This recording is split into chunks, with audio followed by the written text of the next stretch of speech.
on two items, if there's no problem with that, colleagues.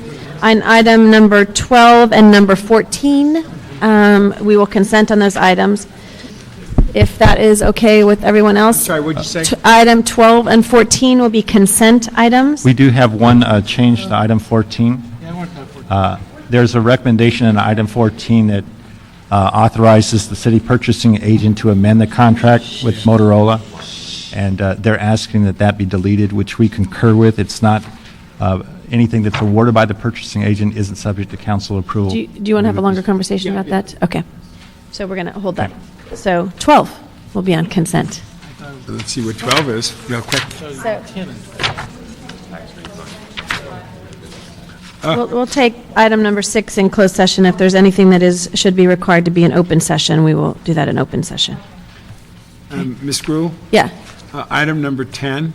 We're only doing 12 and 14, and then we're going to go Okay, do 14. 12. Actually, 14 is now not going to be called Okay, so consented, 12 so just 12. Erroneous, huh? So unless there's any questions, item 12 will be approved. We will go into closed session and return shortly, hopefully.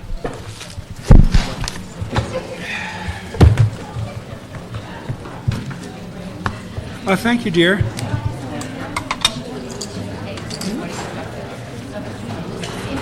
Aren't they great? You need my chicken's eggs. Why don't you get a few? No, hens. That's number 14. You should get some hens.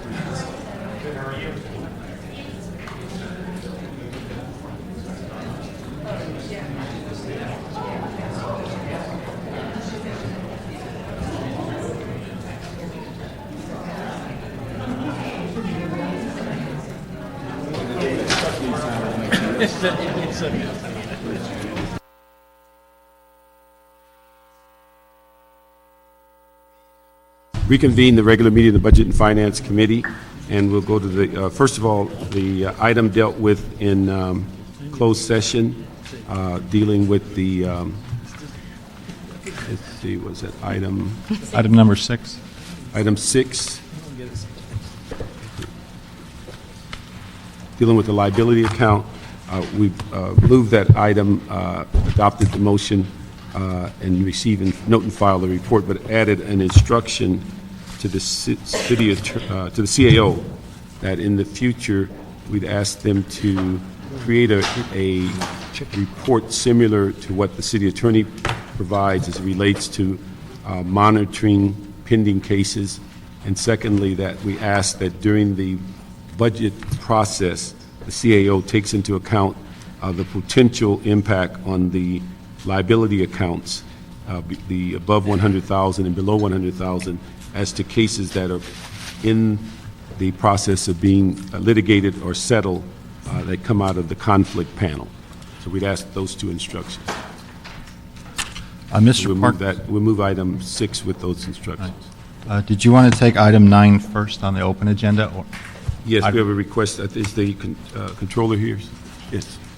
Item 9. All right. Item number 9 is a motion and joint controllers, CLA, CAO, and Office of Finance report relative to the feasibility and necessary steps to implement VICA recommendations relative to a collection sheriff and related matters. Let me just do one thing. Could we leave a seat open? Let's do public comment first, and then you could hear what they say, and you might cover some of the items. On number 9, Sam Garrison, Melissa Fertig, Mel Cohen, and is it Nicole? Shanna? What is that? Shahigan? So we can have those 4 up. Do you mind if the VICA representatives appear together? Pardon? The VICA president and I appear together? No, just come on, yeah. Just both, yeah, you both can come up. We have another seat we can bring up. Okay. Well, good afternoon. I'm Sam Garrison. I'm the Vice President of Public Policy at the LA Area Chamber of Commerce, and we are here today in support of the concept of the collection sheriff and strongly in support of doing everything we can here at the city to collect the about $500 million in uncollected debts. We think it is a very good practice, especially given the difficulty in our economic climate and the challenges of trying to raise revenue. And we're here to be very supportive of VICA's concept and putting this forth and doing all that we can at the Chamber to be both a forum and a resource in helping the city carry out this program. And that's it. Thank you very much, Sam. Melissa? Hi, I'm Melissa Fertig with Central City Association. CCA supports the creation of a collection sheriff to improve the billings and collections practices in the city of Los Angeles. Over a year has passed since the release of the Comptroller's collections audit, which revealed that the city's practices could be more effective in collecting hundreds of millions of dollars in unpaid fees. In that time, the city has pressed for new taxes, but has not yet collected those fees. For example, Proposition S broadened the scope of taxes in order to protect funding for police and fire services. Those services are definitely needed, but the revenue derived from Prop S could have also been raised by collecting the money already owed to city departments, including police and fire.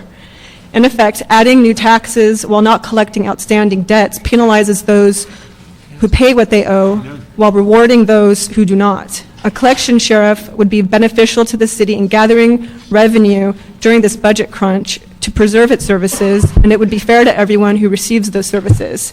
Therefore, I would like to encourage the committee to create a collection sheriff. Thank you. Thank you very much. Nicole? On behalf of the Hollywood Chamber of Commerce, represents over 1,000 businesses in the Hollywood area, I'm here to express the Chamber's support for the creation of a collections sheriff to improve the billings and collections practices in the city. As has been stated previously, the collection rate in numerous departments is unacceptably low. We encourage the city to create the collections sheriff to add accountability to the system, while also changing the attitudes and actions of our department heads who are responsible for this. Currently, there's no incentive for department heads to collect more of their revenues, and we really believe that the collections process should be tied to, the revenue collection should be tied to the departments. We know that the time is of the essence here, so we encourage you to act as quickly as possible in doing this. Great. Thank you. Stuart Waldman, President of Valley Industry and Commerce Association. I'd like to thank the chair and the committee for its time today, and I'd also like to thank you for taking the time to address the pressing issue of billings and collections. VICA feels that immediate action is needed, and the action needs to come in the form of the creation of a collection sheriff to improve collections rates for the city of Los Angeles as soon as possible. We've organized a coalition of 9 business groups and a coalition joined with coalition neighborhood councils who are calling for the creation of a collection sheriff. I have a letter with all of our coalition, and Mel Cohn, who actually brought this issue to us, will take over. And Stuart, welcome to your first official, I think, testimony as the new head of VICA. Yeah, he's still a rookie, though. Yeah. Another 11 months. Thank you, Stuart. Chairman Parks and fellow committee members, again, thank you for having us here today. The collection sheriff, there are really 3 issues that are at stake. That's time, accountability, and the future. In order to understand the depths of the problem that we're here for today, it's to understand how we got there. The Comptroller, on June 11th, 2007, issued the audit report of billings and collections. 9 months later, on March 19th, the head of the Office of Finance appeared at AG&E to address the collection issues and the citywide collection practices, and also presented the fire department and police department's collections. VICA appeared at this meeting at that time and requested a response to the Comptroller's report. 1 month later, in April 2008, VICA appeared before the City Council and introduced the concept of the collection sheriff, which we had included 2 exhibits reflecting the financial statements.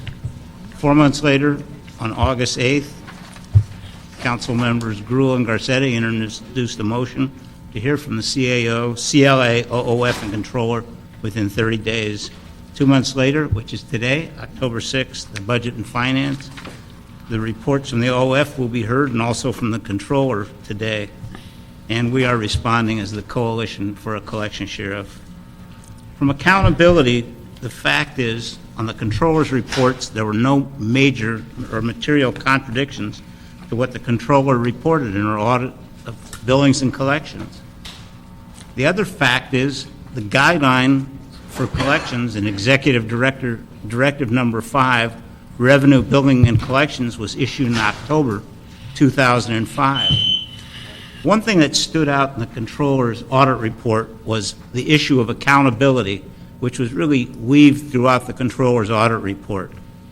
The Office of Finance has reported that Executive Directive Number 5 is not being followed, and the Office of Finance's recommendations have been only partially implemented, if at all. And the recommendations they have made are very positive for collections. There is a revenue manager in the Office of Finance that is responsible for collection, but not for enforcement. It has taken 15 months for a report to be made while the city has a $400 million budget deficit, raise fees, full cost recovery, which makes economic sense, and reduce services. Really here today we're talking about, one, the past, clearing up the past, which we want the collection sheriff to do, and the future. Last week the mayor called for the departments to reduce their expenses by 9%. But nobody is addressing the issue of collections. No mention was made of collecting on the huge amount of uncollectibles of over $400 million in the general fund, and for not improving, which is just as important as the past, of going into the future so we don't have this problem. We also recommended that as of June 30th, 2008, the city's fiscal year end, the uncollectible accounts reporting comply with generally accepted accounting principles. If they had, we believe in the past, we wouldn't be sitting here with $448 million in uncollectible accounts receivable. We feel at this time we should, as they colloquially say, let's clean up the balance sheet. If we have to write off $200, $300 million, let's make it realistic.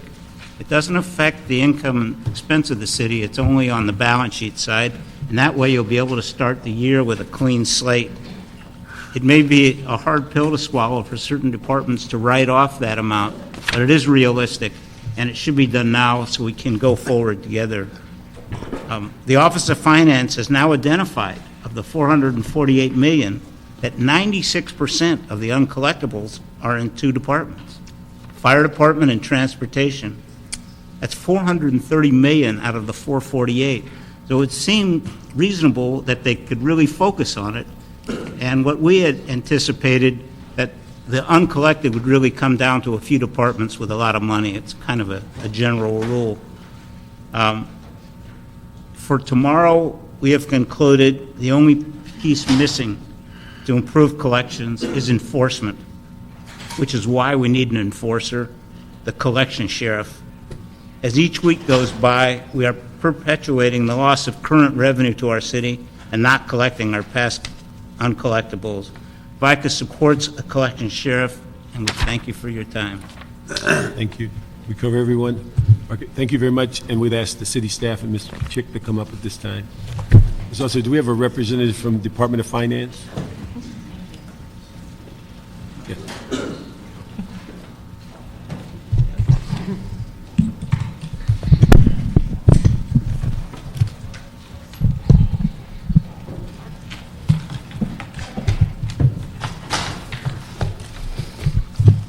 Ms. Chick? Okay. I don't know where to begin. Maybe I want to tell you that, first, I want to thank the folks that were just up here. But I do want to turn the clock back even a little further. I have a copy of a council file in my hand. August 11th, 1998, Councilmember Chick introduced a motion. There you go. Calling for a new position to be created. We didn't even have the Office of Finance yet. It was in the city clerk's office. And I called for the creation of a revenue manager to be in charge of collections, to improve how we're doing collections, and to come up with a plan that looked at centralizing collections. And then, we formed the Office of Finance during charter reform to basically, I think it was really an admission that we have all these departments that have missions, that have services to deliver, and their general managers are focused on that. The only place in this city that's really focused on collecting the money that's owed us is in the Office of Finance. So, on the one hand, I'm very supportive of what our business leaders have just asked for, except I've told them already, we have a collection sheriff. It's just that the badge needs shining up. You heard there's a mayoral directive that says to general managers, refer your delinquent bills at this point to the Office of Finance. But it's not happening. So I'm not sure how giving a different name to the revenue manager position is going to get us where we need to go. What I'm here really to talk about, I'm here as a booster for the Office of Finance and for strengthening the revenue manager position. We have a very wonderful person in that position. He's been tasked with doing a whole bunch of other things in addition to or instead of just focusing on collections. So I think if we could empower that position, we could get somewhere. Now, I wanted, before Antoinette talks, those three big areas where we could be making improvements yesterday: burglar alarms, and I think the Police Commission is hard at work and has come up with a plan that Office of Finance is supporting, ambulance billings and collections, and parking citations. On ambulance billings, again, 15 years I have been working on that issue. I saw Dave Fleming recently, and he reminded me that when he was president of the Fire Commission, they looked at privatizing ambulance collections, and it was an effort that was shut down very quickly at the front end. There is something coming forward from the fire department to its commission that's starting to talk about this. But we all know there's a lot of paramedic service that's delivered that we will never collect on. Nor should we send bill collectors after these folks who are poor, homeless, indigent, and have no insurance. But what we're talking about is a good 10 to 20 million that's left on the table by people who have insurance, by insurance companies, by people who can absolutely afford to pay. You have before you, I think, on the committee, approving raising ambulance rates to be full cost recovery. What we do so well in this city is we keep raising the rates to match our increased wages and benefits and the cost of delivering, but we never look at improving the collection rate. One thing you will never hear me say, I will never say, especially in hard times, we need to be going after these dollars, because I happen to believe that we should be going after these uncollected dollars that are owed us all the time. How are we going to continue to pay for the service if we don't collect? What we saw in Office of Finance, working with the private sector, when they made the effort to collect on business taxes, we got more money in, and what did we do with that money? We were able to lower business taxes. So I guess that's my pitch. Department of Transportation needs to renegotiate the contract so we can refer delinquent parking citations to our outside consultant. But this is about political will and empowering the city to really look at the bottom line and collect what's owed us. So that's my pitch. Mr. Chair, if I could ask Madam Controller, you've been a council member for 8 years and Controller for 7, total of 15 years. It's a no-brainer to me that we should pick up the goal in the gutter, if there is goal in the gutter to be picked up on every level. Right. You anecdotally mentioned Mr. Fleming saying that they wanted to outsource it before. It seems like a logical group to do. In your political experience, through all of those years, why didn't we outsource it as a city? What was the problem with that logic when it makes a lot of sense to me? There was resistance from within the fire department. I think there was resistance from labor. I think there's a fear always inside the city when you recommend a big change. Always a negative reaction if you're talking about something that takes work away from city workers. But I have long felt that the city should be in the business of delivering essential services, not in the business of bill collection. We don't do it well. Sure. Like the two issues that you mentioned, which make a lot of sense to me. When you look at DOT and you look at parking citations. Right. I mean, again, that's a no-brainer to follow up on those parking citations. Right. Same thing if a person is able to afford to pay for the ambulance services and they have insurance and everything else. There's the two simple little plugs, but from 15 years around here, Right. why haven't those two? Why would a union be against that kind of stuff? Why would anybody be against that kind of stuff? If there's ever loss of positions, there's always a concern. And there has often been a discussion of denigrating the public safety. All right? I mean, I came out with an audit that talked about some positions in the fire department that could be civilianized. And the response to that is you're going to denigrate the public safety. And there's been arguments on ambulance billings that you're going to denigrate patients' privacy rights, that there might be people who need to be transported to the hospital who will turn down service if they know they're going to have to pay the bill. Those are things I have heard from the chief of the fire department on down. Mr. Chair, if I may indulge one more question on it. You're the auditor as the controller. Have you had an opportunity to look through that roughly $500 million worth of stuff and come up with a list of what we figure we could collect that I call goal in the gutter that could be transferred out of the process of this and that and hired? Have you done that analysis? Actually, that's Office of Finance's area of expertise, and the office, and I think Antoinette will speak to this, would like to be doing even more of these audits, but recently has gone into fire department and police department and have found these things, and I think she can speak to it. I have overall questions, but I think one, and just, there was an audit you did, Laura, a few years ago, and I chaired audits committee, and it was on the whole,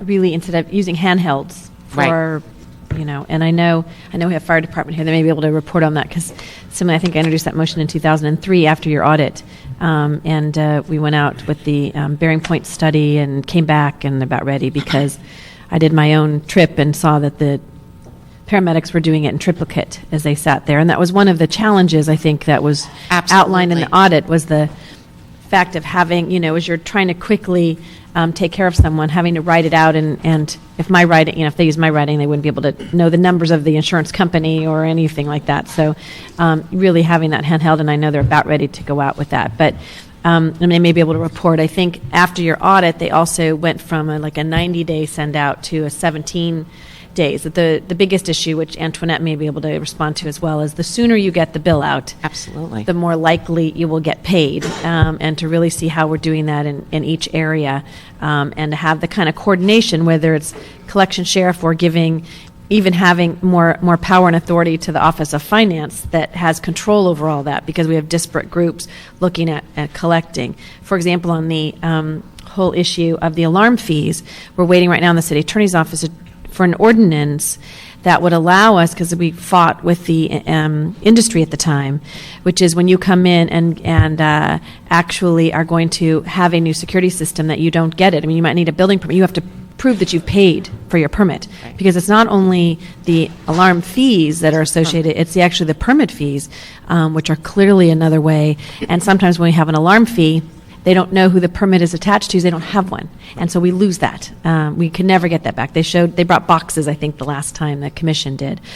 So we're hoping that the city attorney's office will come in with that ordinance that says we can, in fact, require that you get a permit to put it in. And part of that permit is the actual fee, so you can't get away from it. And then we know that there's actually an alarm at your location versus some general alarm that we don't know. So, in terms of the fire department, there's something also that could be done now, and I think, in fact, the council gave direction to the fire department several years ago to change the admin code to allow the fire department to refer delinquent ambulance bills to Office of Finance for collection. Okay?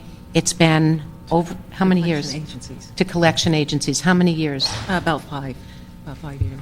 It's been about 5 years, and the admin code still hasn't been changed. Okay, so the handhelds have been part of the discussion for 15 years. Yeah. So Dave Fleming, me, et cetera. Yes, they're coming forward with that. But there is an admin code that could happen now that would make a difference.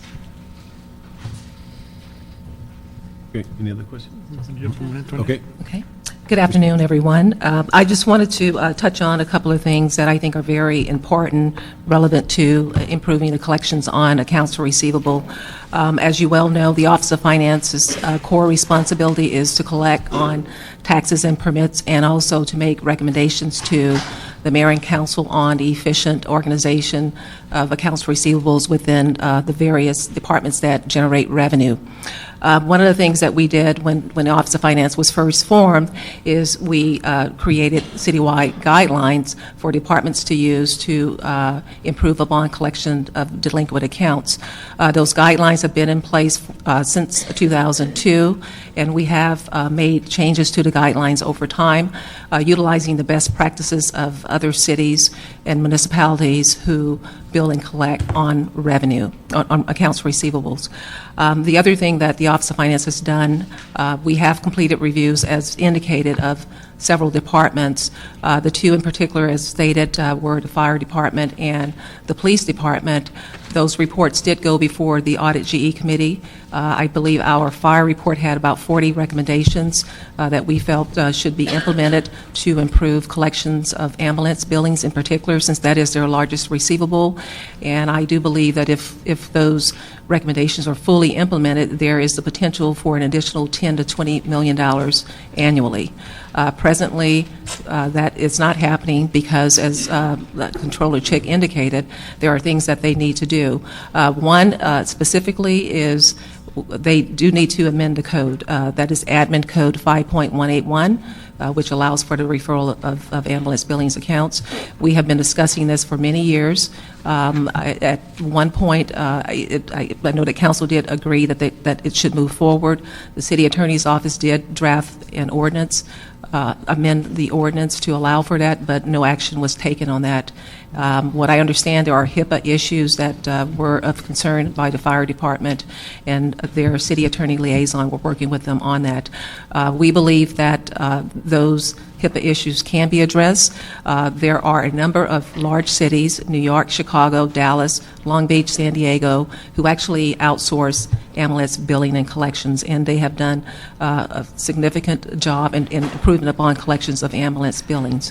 One of the things that we indicated in our review of the fire department was that we requested specifically that they consider outsourcing all or part of their ambulance billings operations, mainly because we see this as a best practice, and when in discussions with some of the cities, in particular New York, they have seen a significant improvement in their collections.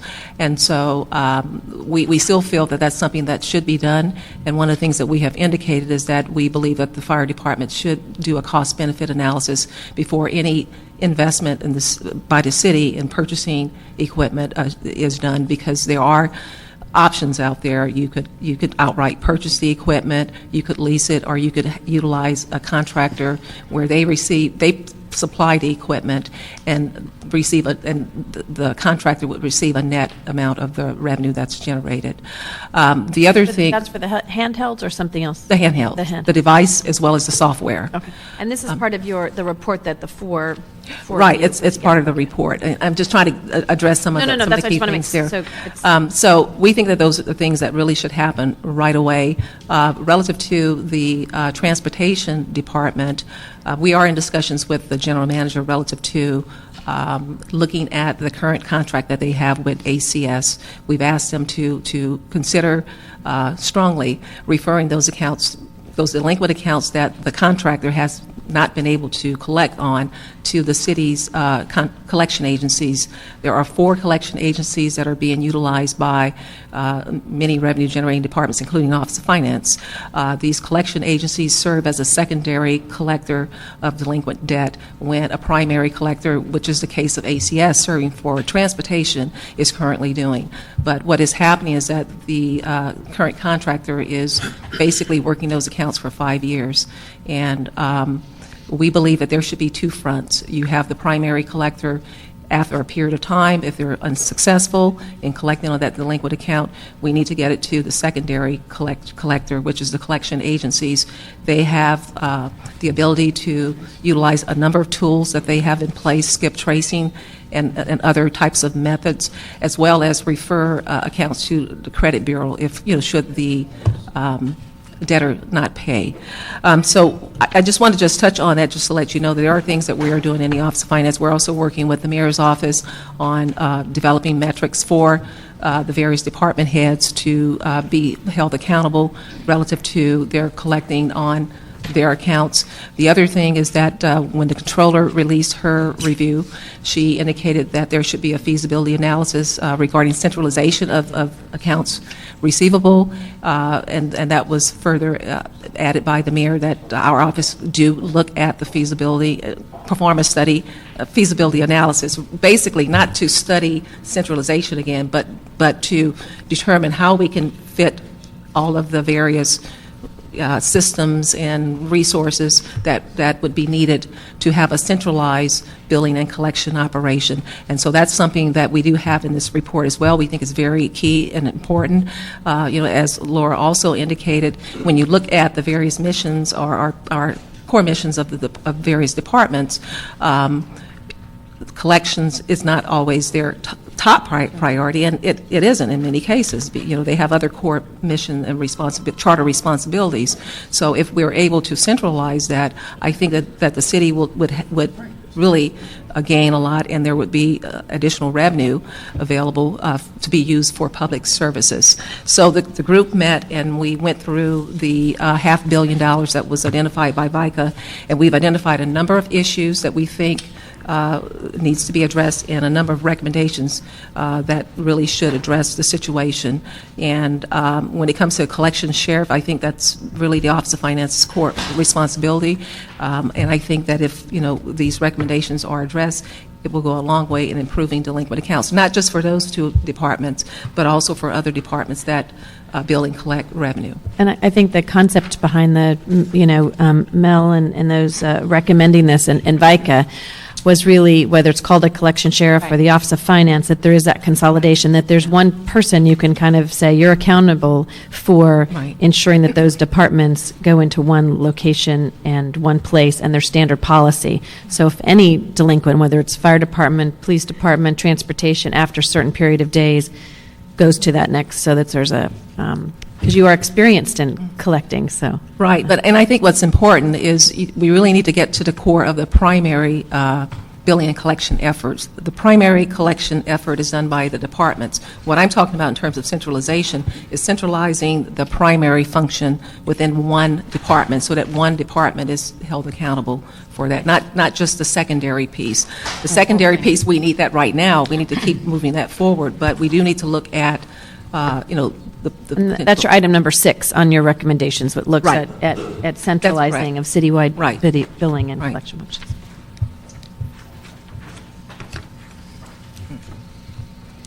We ask CLA.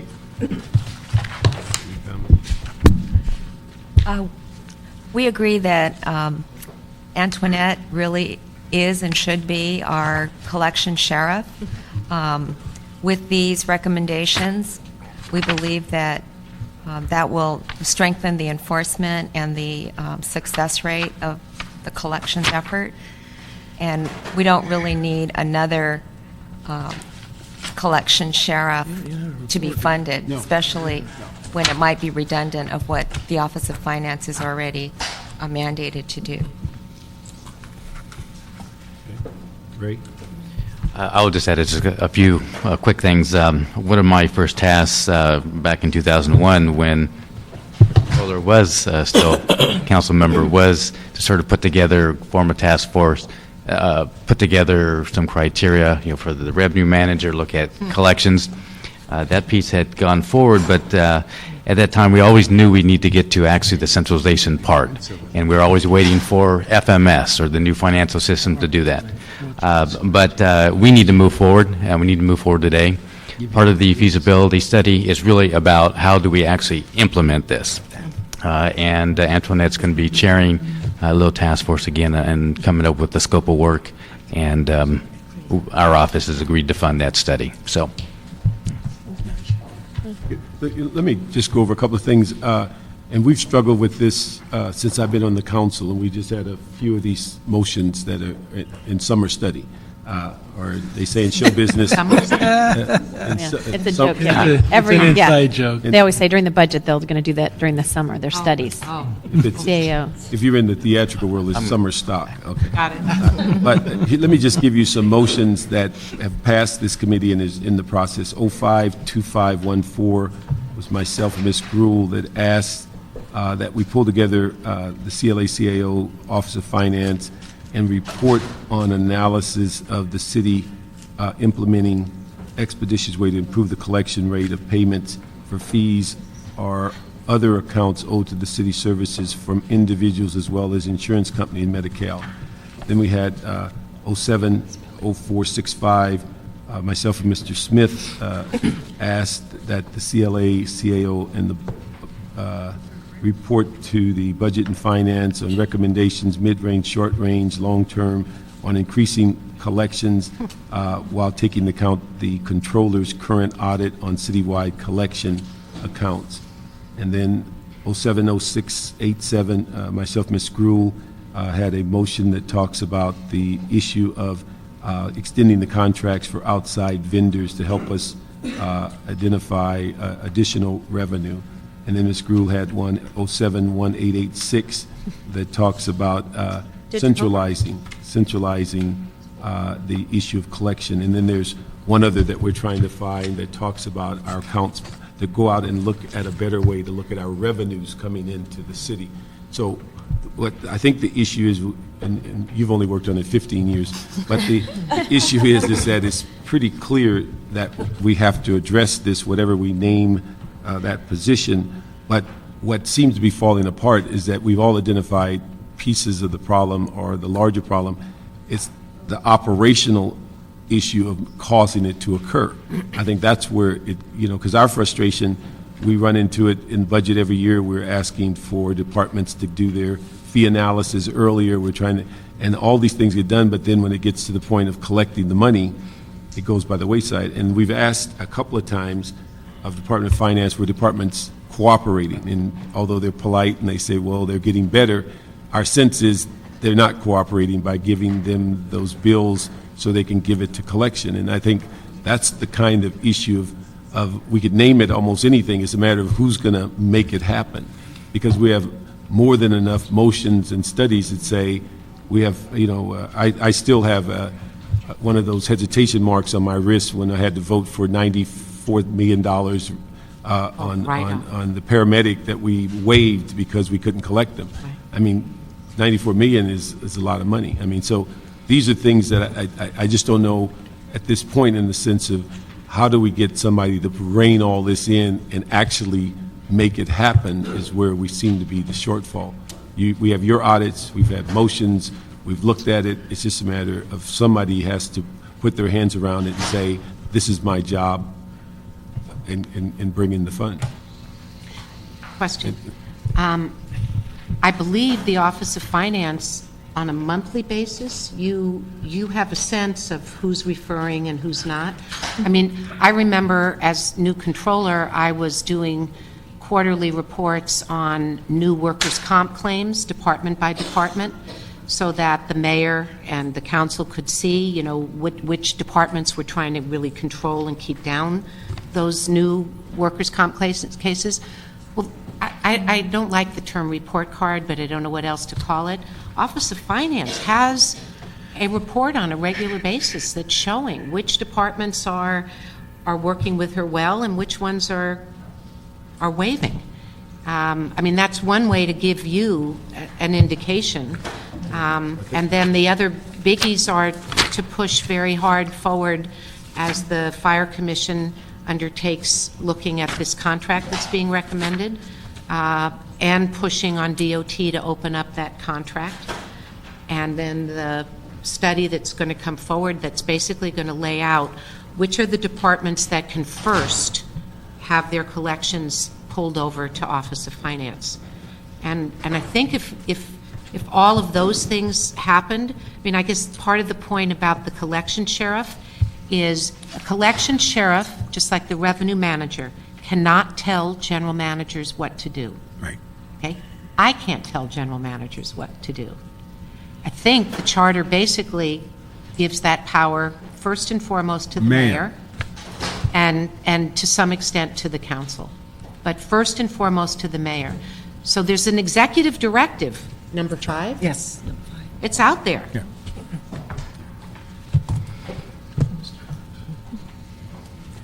Is it possible, with the chair's indulgence, that I could ask the fire department and the DOT to come up, as well as the mayor's office, to stay here? Just a couple of quick questions. Just got a DOT, come on up, and fire department.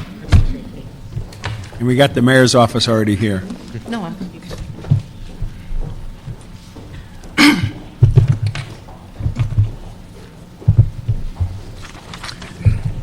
I'd like to start with the fire department real quickly. The chart pretty well says that the fire department is $277 million uncollectible, and transportation, if I'm not mistaken, is $151.2. The fire department, of the 277, as Ms. Chick was saying, you know, a certain percentage obviously makes sense to collect, others don't. Do you have your own analysis and understanding of it? And second part of that same question, would you support an outside firm coming in and checking your numbers and going after the money?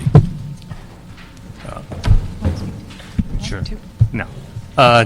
David Yamahata, Assistant Chief of Staff for the Fire Department. In addressing your first issue there, what we'd like to point out is we understand there's an issue with uncollectibles. What we'd like to point out is that there are a number of factors that affect that particular subject. Particular issues or factors such as Medi-Cal, Medicare, that we are prohibited from, by law, from collecting. Other factors that affect our ability to collect have to deal with fixed income. There are exemptions for fixed income based on annual income of individuals. They are allowed exemptions, which lead to monies that are uncollectible. There are all other issues such as people giving wrong names, wrong addresses, individuals homeless, also individuals that unfortunately pass away and so forth. There's a number of factors that affect our ability to collect money or go into that area of uncollectibles. If there was a private contracted group that would look at the Medicare, look at the Medi-Cal, look at the indigent, look at all of these things, would you support that? Sure. I believe, from a department perspective, we support any program that's going to improve the efficiency of our ability to collect. Very good. In conjunction with the RFP that we're trying to move forward on with the handheld devices is actually a study in terms of outsourcing our collectibles to determine if that is more beneficial than for us internally to do. Very good. I appreciate that. DOT, same questions? Your dollar is $151 million. Let me just go back one thing. Let me ask the fire department one thing. One of the issues, and I think most of us would understand some of those criteria, such as deceased or people unable to pay, indigent and things like that. But one of the things that's kind of hard to digest are those that just say out of statute because time has passed, as opposed to that there's a definitive reason. And we understand, I think also Medi-Cal pays, 30 cents on the dollar. I think those are all understandable, but if they were categorized and moved forward in some reasonable fashion to say, these fit the criteria that are uncollectible, but these fit a criteria that are collectible, but yet going out of statute, it makes you wonder what the due diligence is.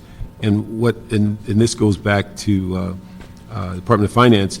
We understand that there are vendors out there that will buy bad debt for whatever number and go out and research it.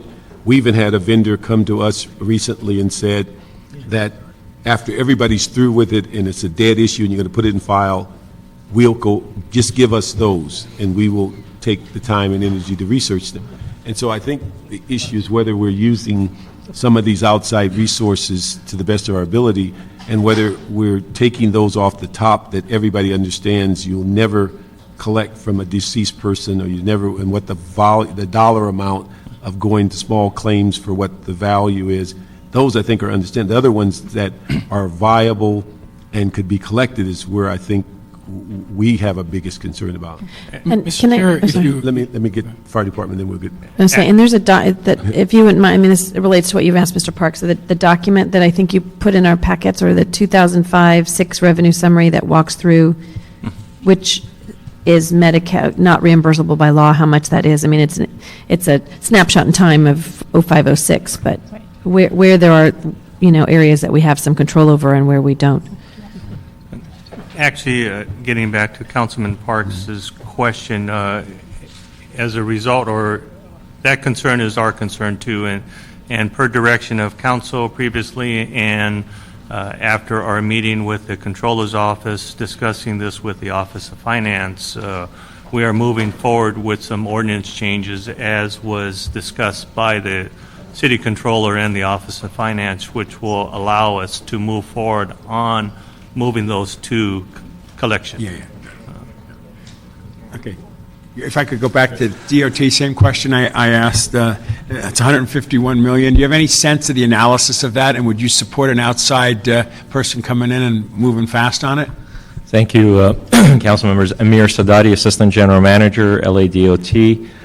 We are in agreement with the Madam Controller and the Office of Finance that it is time to really look at not only our primary collector here as ACS within the contract, and really look at those opportunities that are out there. As I mentioned with the fire department, and as Councilmember Parks mentioned, there are certain categories which makes these very, very difficult to collect. No registry confirmed, DMV ownership transferred, for example, DMV hold rejected. So there's a lot of additional challenges within the groupings of the uncollected that we're trying to work with the task force, with the Office of Finance. Actually, in fact, we have a meeting this week to really sit down and look at the analysis and to be able to look at the time. With parking citations as well, there are state code, the California Vehicle Code has certain laws that we have to follow. So within our challenges, we definitely want to look into that contract with ACS, look at what's really outstanding, look at those, as mentioned, that really needs to be closed or off our books, and then be able to look at additional secondary opportunities. So we're in support of looking at that. We are going to really focus on one thing we did do. I think this was the last time the Madam Controller did her audit.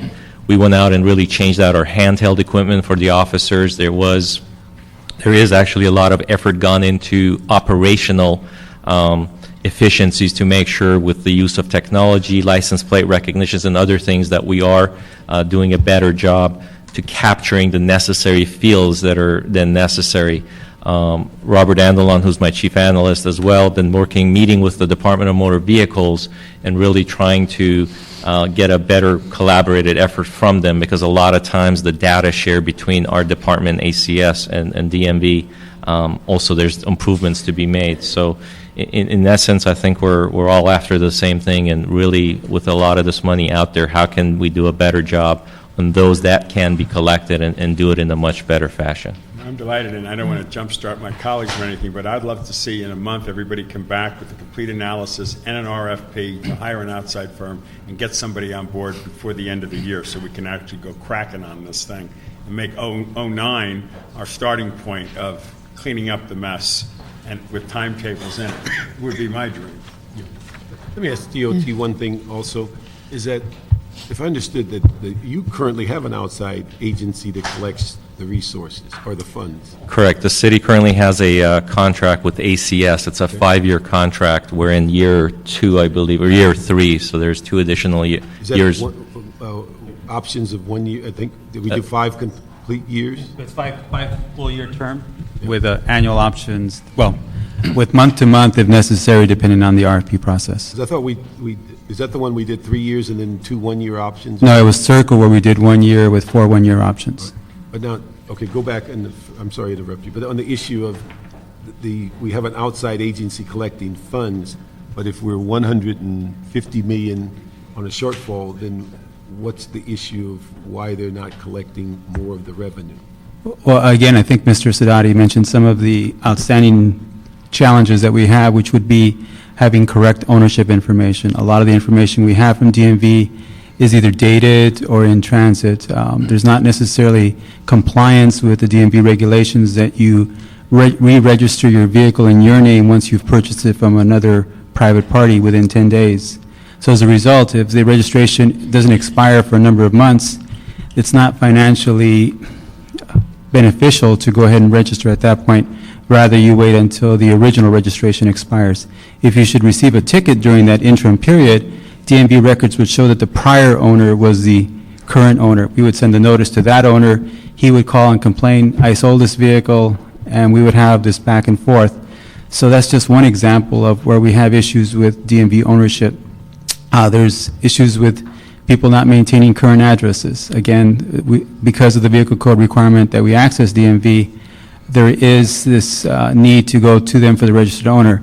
You mentioned the collection, the amounts that are outstanding. We have a 2-year collection rate of approximately 78% of all citations that we issue. We've actually moved up the money that we receive to almost 69% in the first year. So we're making progress. It used to be 62% about 4 or 5 years ago. It's now up to 69% within the first year. So we're moving the money forward, but we have been able to increase the collection on the far end. So we're up to 78 for 2 years. We cancel about 4%, 5%. So you're looking at 82 to 83% of all citations being closed out. So it's about 16, 17, 18% that's still, quote, unpaid. That's what we have to go at. Is that 16% is part of this 151? It's the 5-year accumulation of those particular. We know, do you have the kind of breakdown of what's a 1 year, 2 year, 3 year, 4 year, 5 year? Under the CDC, you have a 5-year statute of limitations. That's not to say that the city can't adopt different standards that we either quote, write off or sell off or do something with that which is not collected after X months, 36 months, 28 months, whatever the period of time that we believe is most beneficial for us, both from a financial standpoint as well as a customer service standpoint. That's what we should do. But on your scenario, how much of that 151 you could take right off the top by saying there's no ID, there's no... Well, we have some preliminary numbers, but rather than speak off the cuff, I'd rather put together a report or some kind of chart that we can all look at and work off of so that we can have a more detailed discussion of that. Okay. The other issue, if you could also address, is that it appears that the vendor does not turn it over to collections. Is there a reason that our vendor does not terminate collections? Turn it over to collections. At least that's what the... Turn it over. Oh, actually, we don't have a formal process of turning over the collections. We do have a new program that will be starting next week, which will be using outbound calling for those individuals that have, we have a pilot program to try to determine the success rate as well as the negative backlash associated with outbound calling. That going to be done by ACS? Or yes, they will. They've hired a subcontractor, MRS and Associates, at their cost to be able to perform this outbound calling. This particular company has done business with ACS in Arizona as part of the Arizona Superior Court collections. So they're familiar with the ACS system. They've also, as one of their principals, is a former ACS employee who understands parking collections and the laws associated with that. So we believe that there will be some success. Again, it's a small pilot. We want to gauge the negative aspect associated with. You said cell phone? Is that what you're saying? Cell phone? It'll be an automated system that'll call your home phone. Home phone. Based upon information they're able to retrieve. Mr. Chair, I just want to add that despite the fact that ACS has been in contract for... The record. For the record, my name is Steve Ongale. I work for the mayor's office. I just want to clarify that ACS has been in contract for the last 2 years, and it is not until we started making noise about it and saying that ACS should be referring delinquent accounts to collection agencies did we start hearing about the pilot program. We are not in support of the pilot program because this is not taking all accounts. It's only a small number of accounts that they're going to start with, and doing it on a pilot basis. We do not support that. We want everything to be sent to collection agencies. That's what I get back to, is that if it's their role to collect the funds and they're holding them for 5 years till they're out of statute, it doesn't appear to be our benefit for that process, and why wouldn't we, as part of our contract, ask them at a certain drop dead time that after 2 years or whatever, if you can't collect, that We it get it becomes back. automatically that it goes to collections? And the other thing I want to know, what is the backlash we're concerned with?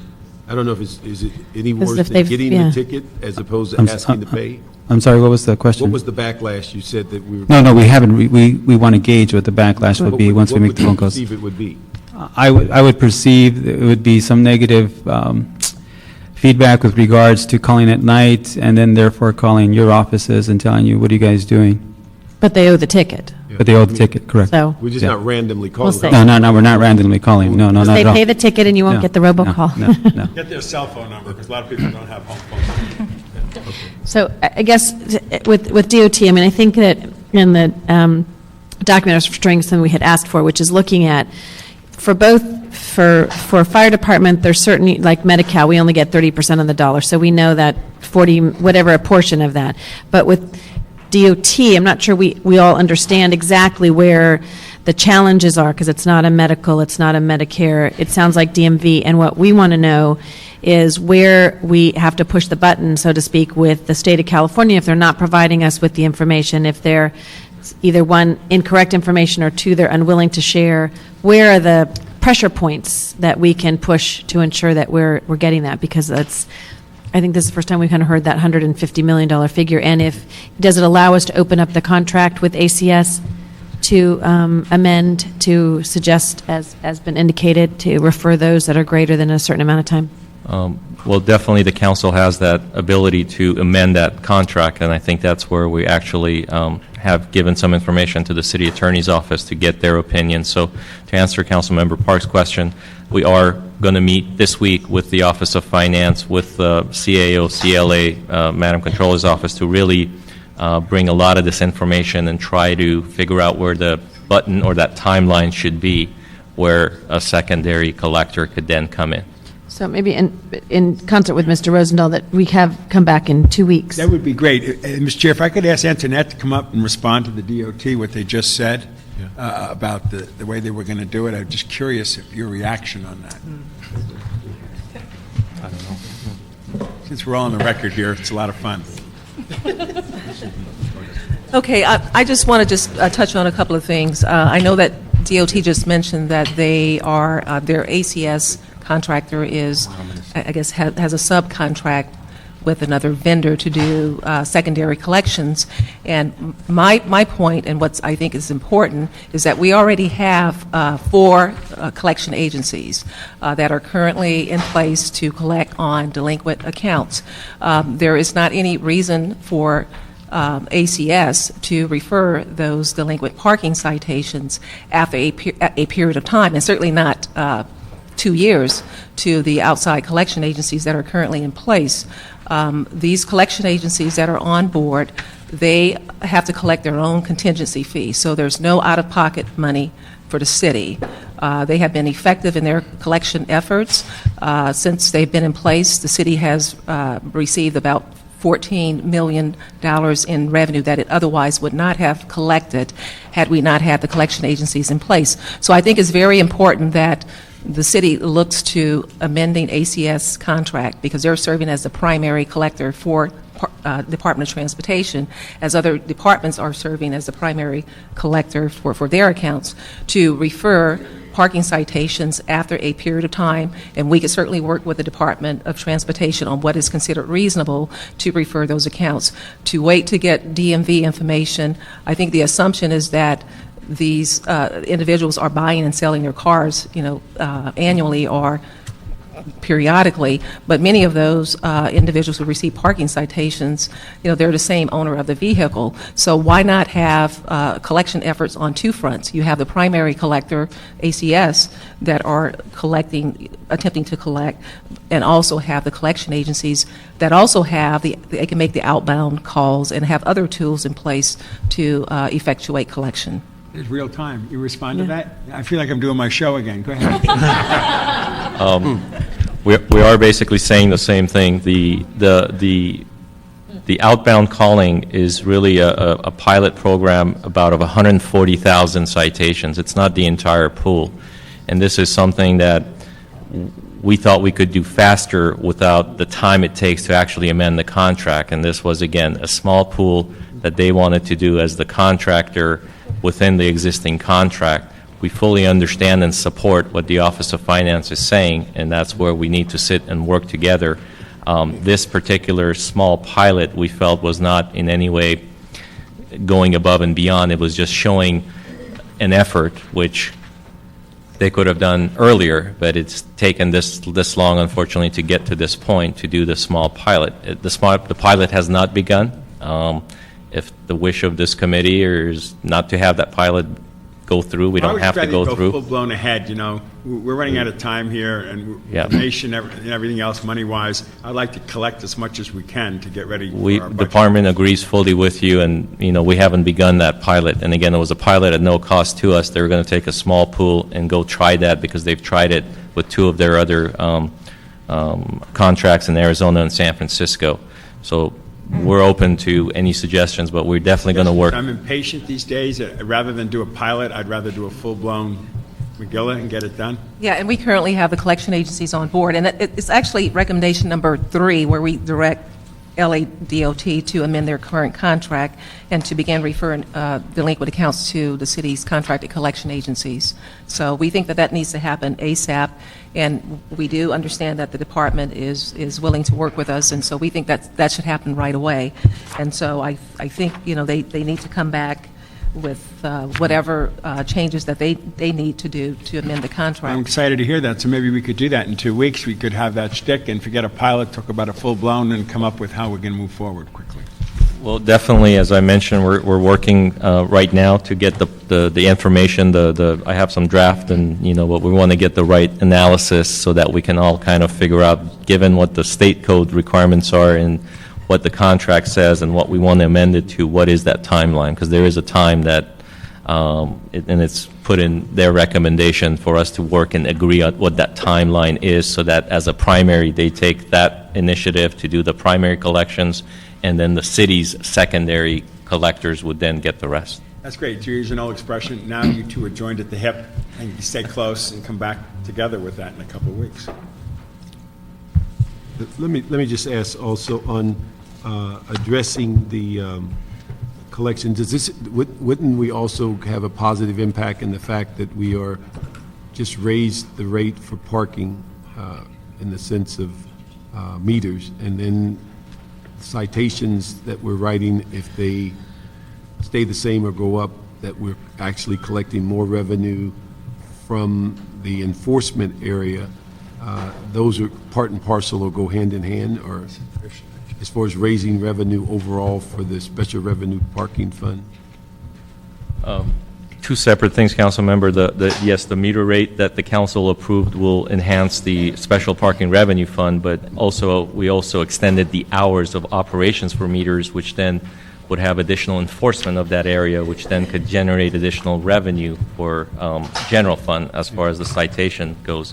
So I think we're in the same position we were when we had the business tax reform, and that people said if everybody that legitimately paid their taxes, it would reduce, it would raise revenue, and you wouldn't have to go after 50% of the people with that had less than $100,000. Here, I would be concerned as a resident to say, you're asking me to pay more parking meter, but yet I know you have $150 million of people who didn't pay their traffic tickets, that you didn't go after them, and you raised my parking rate.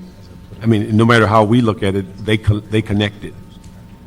So that's why it's so important to really aggressively go and try to collect as much of it. As I mentioned, Councilmember, we're doing a real good job as far as where we are today. As you know, this is a 5-year debt that we're going back to try to collect. With the introduction of the pay by web, pay on phone, as Mr. Andelon mentioned, we're getting almost 69% of the payments within first year, 78, 80% within the 2 years. So we're in the right direction, but now we have to go back and really look at the different categories, as you mentioned, something that's really, really hard to collect, whether absolutely we have no address, we have no idea where these people are. We all have to agree that maybe those need to come off the books, and then get the secondary collections to really go full-blown after that other pool of tickets that can be, it's a little bit easier to collect. They're still hard to collect, but easier to fill in. And Ted, could you give us a little overview, some of the vendors that we brought on board to go out and begin to look at some of our revenue sources? Have we seen any results? I thought we had somebody on board to look at transfer tax and some other aspects of what revenues are coming in. The documentary transfer tax, I think, is the one that you had brought up. That particular vendor, actually at the Controller's Office, they have a program right now where an existing firm that's contracted in the Controller's Office is actually doing a review of the documentary transfer tax.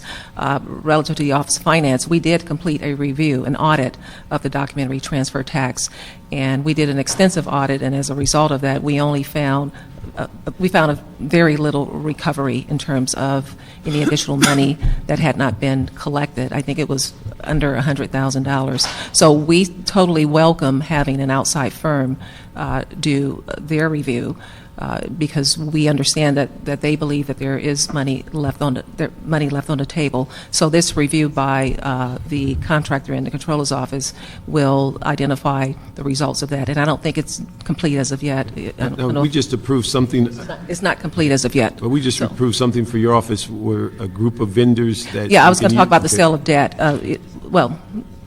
The sale of debt is one of the things that we include in our budget, and what we are intending to do is to come forward to council this month with a report requesting certification of 5 bidders who will bid on the city's delinquent debt. And this is the debt that would have been written off, and we want to try to collect something on that, even though it's being written off. There are companies out there, as you indicated, that are willing to purchase very aged debt.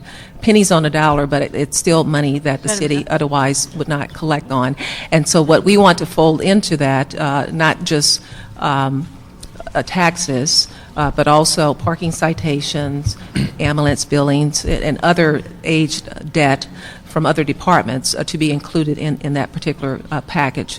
So we will be coming forward with basically looking for council to certify it. We have the sales agreement that we've drafted working with the city attorney's office. There are a couple of ad codes that needs to be changed, and the city attorney's office has agreed to move those forward quickly so that we will be able to have our first sale by the end of this month or 1st of November. Were there other vendors that we have on? There are a number of vendors that we have on board that complements the efforts of the Office of Finance relative to collection of taxes. We have a vendor who assists us with the discovery of business taxes. They actually generated about $10 million this past fiscal year, and that's money on top of what the Office of Finance has collected through its compliance efforts. We also have a vendor who helps us with our utility users taxes. That's telephone tax, gas and electric. We have a vendor who assists us with the sales and use tax as well. And so those vendors are in place. Their fee is a contingency fee, so it's contingent upon the revenue that they collect. They get a % of that. We believe that should continue, that partnership, and it helps us in our collection efforts and has improved compliance. Okay. Any other questions? No, I'm excited on the report backs. Okay. Any other comments from the... I would like to say one last thing. We understand that with the implementation of some ordinance change, we can do better at collecting revenue. But I would be remiss if I didn't point out that our current staff at our ambulance billing are doing a great job. They're currently understaffed, but have just received an unfreeze on positions over there. But if you discount the factors that were pointed out in our report, where we cannot go after those uncollectible items, our staff over there are doing a great job, especially considering the fact, too, that we're dealing with a very archaic system. You're still using paper forms in which have to be collected from the fire station, transported to our ambulance billing unit, and with that, that's our reason for trying to move forward on the RFP in getting the handheld devices and doing an evaluation of the program itself. I think it would be helpful for us in that if, as you report on that, if you can distinguish those that are bills that are uncollectible versus those that we should be going after, it would give us a better sense of what the true issues are, because we clearly understand those that people are deceased and what the Medi-Cal has done. But I think in general, if we lump them all together and it's just 94 million, Right. it's one of those heart stoppers that We can do that really for you. discuss it. Okay. Yes, Steve? Yeah, Mr. Chair, I wanted to express the mayor's total support for this report that was written by the controller, the CLA, the CAO, and the Office of Finance, pretty much recommending for us to go with what's clearly in the charter, that the Office of Finance, act as the sheriff, as she's always, or as that office has always done since that office came into place. And also to just note real quickly that there are tools that the Office of Finance could use, and those tools have been missing. The fact that they're going to get many of those tools, including changes in certain codes, and City Council's willingness to also pass or at least go through the write-off request coming from departments after the Board of Review. In the absence of that, we will continue to have accounts that will not currently, or rather not properly reflect what the true current account receivables are. We have a lot of accounts that are 5 years, even up to 5 years old, but they're still sitting there and we're counting them as part of our accounts receivable, and therefore you're not getting the true picture.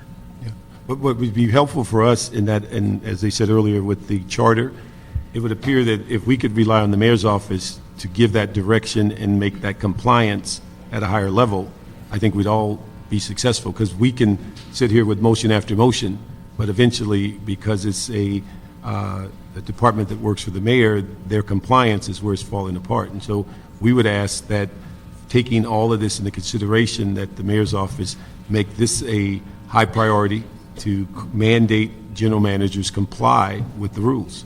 And if they comply, I think we can move along even with the new rules and the new administrative codes and all the tools. We still need them to comply, and that's where I think we're falling apart. I totally agree, Mr. Chair, and I wrote down the point that was made by VICA today about providing incentives and disincentives for departments to make sure that they comply. And that's certainly going to be part of our tool to make sure that this is done. It's called a rating report. Councilman, one last comment. I'm Georgia Matera, Fire Administrator. One of the things about compliance is that we do try very diligently to comply. Outside of ambulance billing, we have a 97% collection rate. So when you look at that, the ambulance billing is the one that really skews the numbers. And when you take out the mandated adjustments, there isn't a whole heck of a lot of money that's really on the table that we're talking about. It's about $24 million a year. We've broken that out, and we'd like to share that with you when we come back, because some of that, as you said, some people are in jail, some people are indigent. We're not going to see that money. So we want to make sure that you understand that we do take this seriously, and we do try to do the best we can with it. No one's questioning the effort. We're just looking at the results and saying, if we get a clearer picture, and then we put more resolve in what we can collect, because if a lot of the 277 million is uncollectible, then we need to list it as such and not call it 277 million. Right. Why have we been carrying it on the books? Actually, that 277, our numbers are a little bit different. If I can just walk you through it. That 277, what we have is the universe of ambulance billings over the last 5 years is $565 million. 5 years. Of that amount, mandated adjustments are about 176 million of that. So if you take that down it comes down to 389. And if you subtract out what we've received in payments, the outstanding uncollectibles on the books for 5 years is 150 million. And that's the universe of what we're talking about in terms of over 5 years. So it averages about $20 to $24 million a year in uncollectibles. So that's what we'd be looking at in terms of changing the ordinance and then referring the ambulance and referring them to Office of Finance for write-off or for. But again, if they were referred Department of Finance to the vendor that can continue to collect, some of that revenue could still come to the city, and that's what we're really talking about. Right, and we're putting that through commission. Sorry.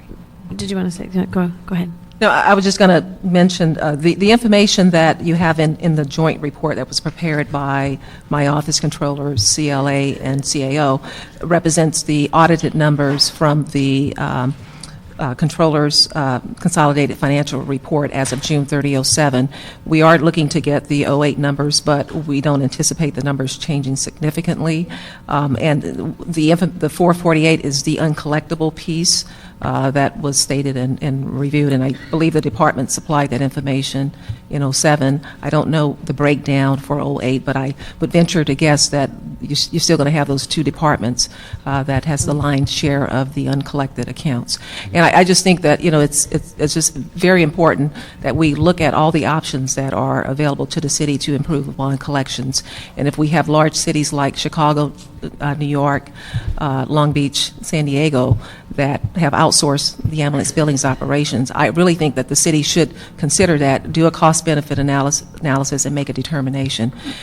Whether it's outsourced or not, the equipment is needed, the data captured equipment, but how you get to that, I think, is key. What's the best way to do that? Should we outright purchase it? Should we lease it? Or should we have a contractor supply it? Those are the things that I think really should be considered because we want to make sure that, in the end, it's what's best overall in terms of improving collections. Okay. Ms. Chick, do you have anything else? No, Mel Cohn wanted to have the last word. Would it be okay if we let Mel Cohn have the last word? Mel, why don't you come up? Before Mel comes up, let me ask, come on up, Mel. Before Mel, and the mayor's guy, I just want to ask you one thing. When you said whatever the council can do, you tell the mayor to let us know because we'd like to expedite this and move this as quickly as possible. We don't want any encumbrance coming from our city council. So we charge you with coming back with us with what we can do to move it quickly. Within 2 weeks, as you asked. The sooner you get it together, the happier we'll be. Okay, thank you. And Mel, before you start, let me ask Lynn to come up from the CLA's office. Last Friday, I had a conversation with Jerry Miller about, because of all the issues dealing with the financial situation in the country, is to put together a finance day for the council. And would you give us kind of a thumbnail of some of the issues that we're going to be? My understanding is that what you'd like to cover includes what's the effect on the financial markets now that the bailout plan has been approved. What's the effect on our borrowing ability, our debt program, as well as the investment side? So you'd like to hear from the treasurer what's happening with our investments, what's going on, our liquidity.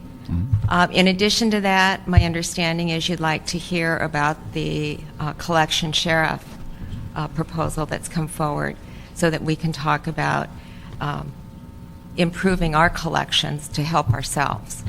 Okay. And also, we'd like, Mr. Smith has a motion asked for a review by the pensions to come in to committee.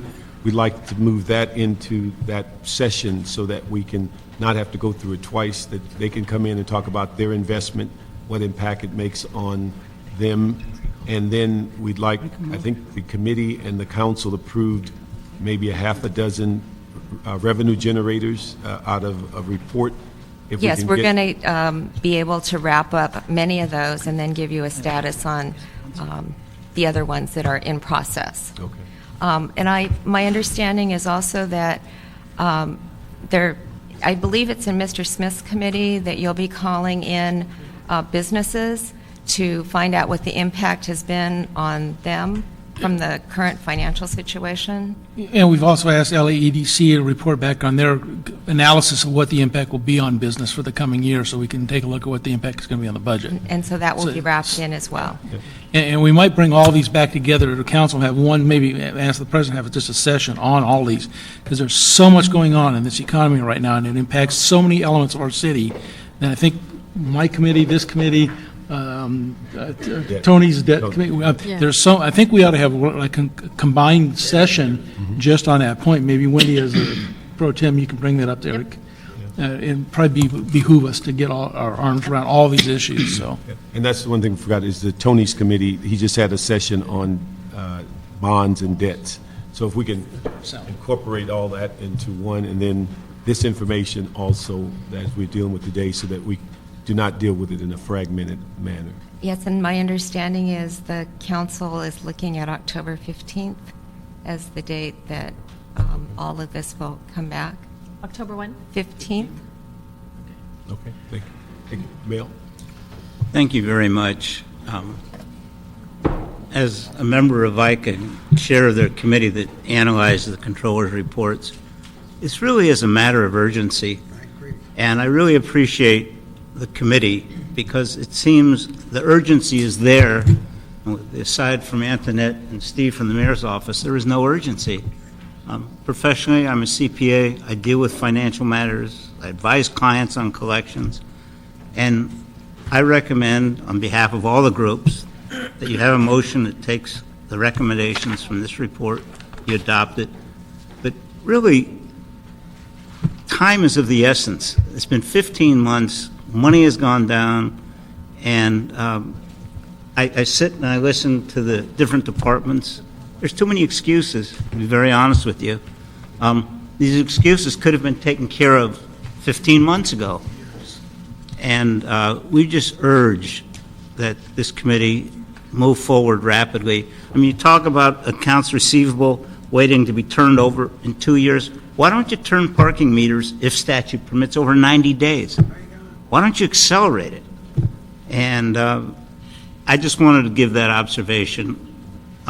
Collectively, our group, we really appreciate what came out of this side of the room today, and my partner here, and the mayor's office. And I want to thank you, and going to be there, and whatever the business groups and the other groups, whatever we can do to help this process, we urge you to do it.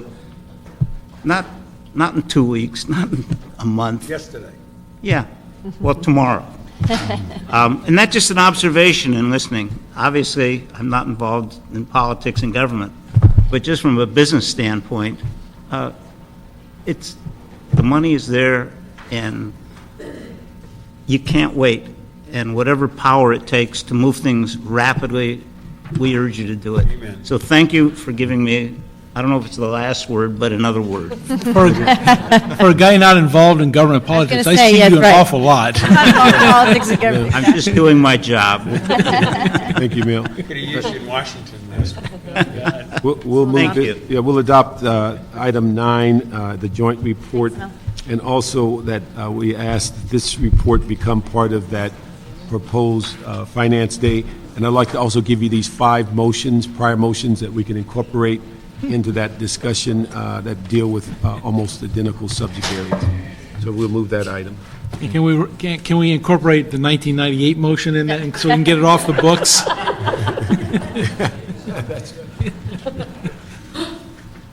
All right, the next item is item number 7, a motion directing that the CAO and CLA report with recommendations relative to the overall and coordinated best use of the $19.87 million in the unappropriated balance designated by the Joint Labor Management Committee for avoiding the implementation of the mandatory furlough program.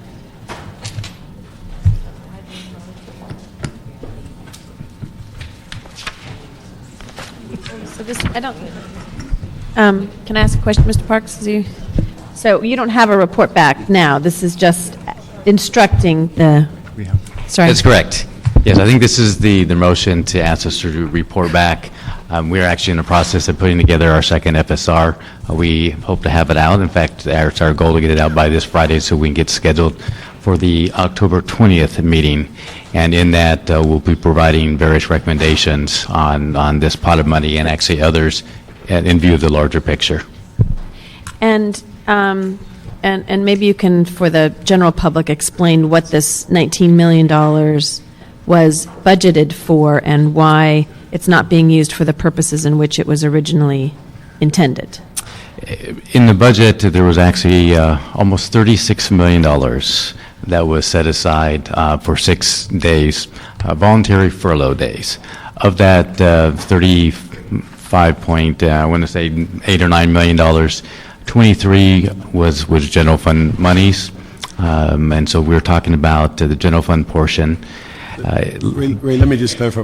When you say that figure, you're saying savings, not real dollars. There are real dollars. You're saying it's savings. That's what we were setting aside. Because if they didn't get paid, we're taking that as savings. I mean, that was if they don't get paid, that would be correct. Savings, it wasn't savings. that we allocated. No, there was no money. We're saying we were going to retrieve it because of the savings. That's correct, yes. The original intent was, That's what- thank you for the clarification, but you're right. Basically, there was the intent that everyone would take 6 furloughs, short-term layoff days. There was agreement reached with the coalition. Basically, there was several million dollars, almost $19 million in the Employee Benefits Trust Fund that through agreement with various parties, it basically freed up that dollars that will remain in the HRB fund. So thus, we pulled $19 million out in the first FSR and moved it over to this UB line item.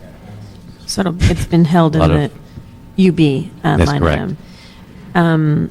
And I know with your FSR, when you're looking at, are you going to report on the managed hiring as well, and that part of it? Okay. That's correct. As you know, now that there isn't the requirement for the 6-day furloughs, departments will have been requesting monies to backfill their salary accounts. Now, I do have to say there is a sort of a gap of a little over $3 million that hopefully was going to be made up from voluntary furloughs. That remains to be seen if we get there or not. So But far, there's I still think $3 million in voluntary furloughs. yes. And so each department was cut, so to speak, for 6 days per employee. That's correct. And so are they asking us now for the, Many departments have asked for their full allocation back. and will you be able to provide us in the FSR kind of here's how much the furlough money was for each department? Yes, we have actually a schedule that already to go. It shows what the allocate, basically what they were cut by the 6 days and what the actual allocation, if you were to divvy up the $19+ million. And then in your FSR, sorry, it's a preview, but this is looking, we talked, for example, on validations the other day and the $750,000 we spend on that, parking validations. Are you going to include other kinds of suggested cuts in your FSR? We're looking at whatever options are available to us.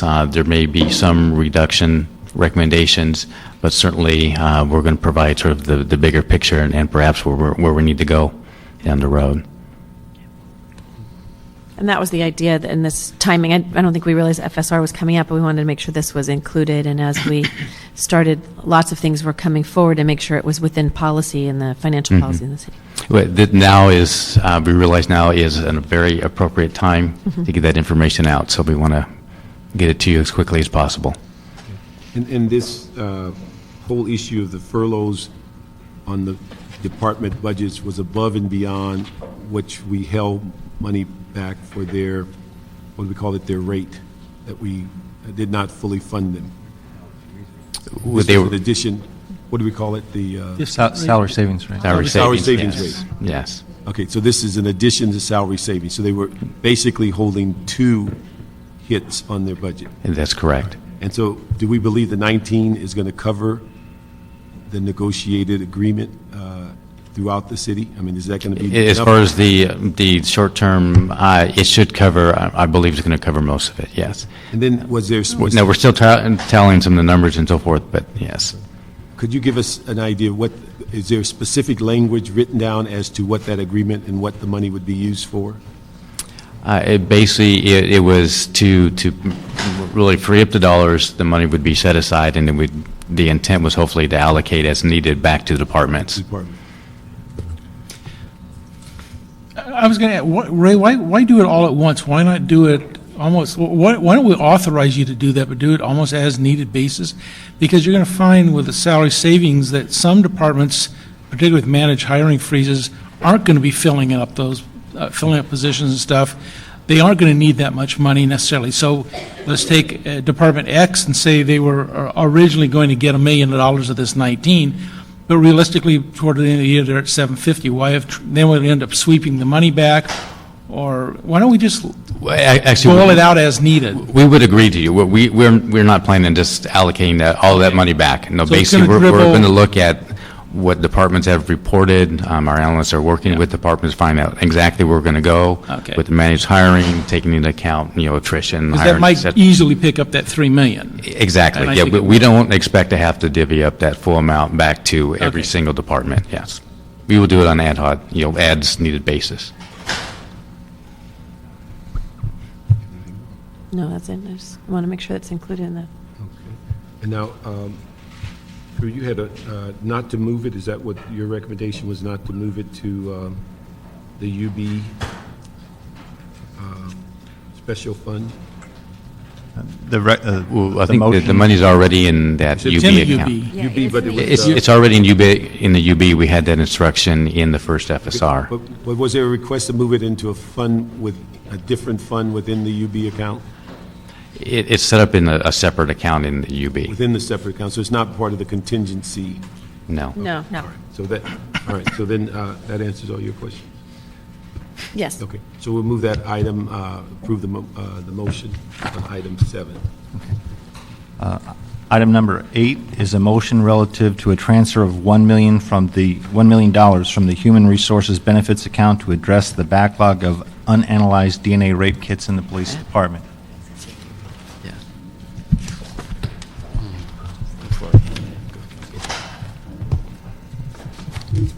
Matt Crawford from the Office of the City Administrative Officer. As stated, the item before you is a motion recommending that we take funds from the HRB and use $1 million to fund the 16 positions which were added by the council in the adoption of the 0809 budget, but not funded. These positions would be to support and expand the police department's scientific investigation divisions, DNA processing capabilities.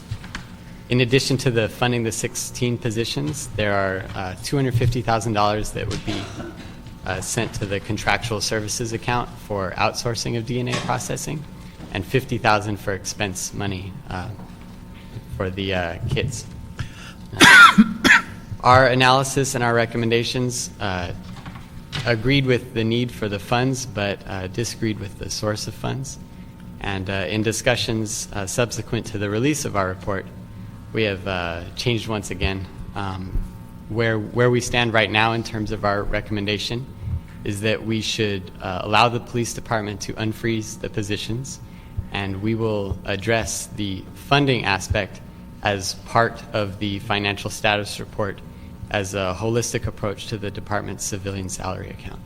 So we would expect to fund these positions in the context of the rest of the department's civilian salary account with the furlough money, as discussed in the last item, in consideration as well. Kind of the idea is we don't want to address this one issue, which is very connected to the rest of the department's civilian salary account, as one separate issue, when really it's all tied together. Let me just say, I just have a little concern in that we just said that the money that we set aside was for specific use of furloughs. Yet we're saying down the road, if we just kind of fund it now, we may make up the difference with the furlough. But yet what we're really doing is expanding the department, and 16 positions, that is not a furlough. It's actually an increase in the budget. So I'm trying to figure out how do we reconcile that, particularly since we cut a deal with the unions as to how that money would be used. Well, these are the positions that were already in their DPO. What we did in the subsequent discussions is we want to take a look at the civilian account as in whole. Right now, they're running at a 15, I think, percent vacancy in civilians. And what's creating is basically everyone that we're hiring on the sworn side, basically they're moving in from the field into the offices just because of the need for some work there. We have 3 new facilities that are opening up this year. We have the new jail, where we're going to need detention officers, number 1. We have the 2 new stations that are opening up that require a certain amount of fixed post positions. And so we would like to take sort of the larger view of the civilian account as a whole. We believe that there is a need, they're going to need some dollars. If you look at the furlough, those 6 days amounted to about a little over $5 million for the department. If you were to take the 19 and allocate, it's roughly about 4 or 5, but basically they were short $5 million in the salary account. We believe the 3.5 that we can move in and we're going to address in the next FSR is going to make them whole for the year in that account. And I think, the this was something that we introduced in the CAO's report, included in the budget this last year because it was such a priority, and the fact that we all know, and I know you know this, Mr. Smith, and you also, Chief Parks, that the backlog, and I know Ms. Chick with her audit, the backlog is tremendous. And the fact that if we can be able to reduce that backlog, we believe not only will we be able to solve some of the existing outstanding cases, but also prevent them in the future. And just yesterday, Laura and I were both at the Rape Treatment Center's lunch, and the one woman who spoke, and there were three of them, but one woman particularly, this gentleman had done this before, and DNA kits are so important, and the time frame in which we are able to do that. And as I understand it now, the contracting that, before an option was really to go out to contracting, but many of these places are no longer accepting. They don't have the personnel to do that, and to really, they have their own backlog. And so to be able to hire people, to be able to do that within the city of Los Angeles and create that team, I think is critically important. I know the CAO is looking to be as fiscally responsible as possible, but also make sure that we fulfill a commitment I think is extraordinarily necessary to do. And so I know this morning in public safety that this was adopted, same motion, but specifically for this fund and coming out of the FSR that'll come out Friday. If I may just add a couple of things. When we'd also looked at the numbers, when it came to the sworn salaries, they were showing a surplus of around $6 million, just a little bit less than that. Based on the last deployment, pay period actually came down to about $4 million or so. So we're seeing what we thought perhaps we'd have more savings there. It may not be there. We know because that account is several $100 million, it certainly can fluctuate from pay period to pay period by a couple $1 million.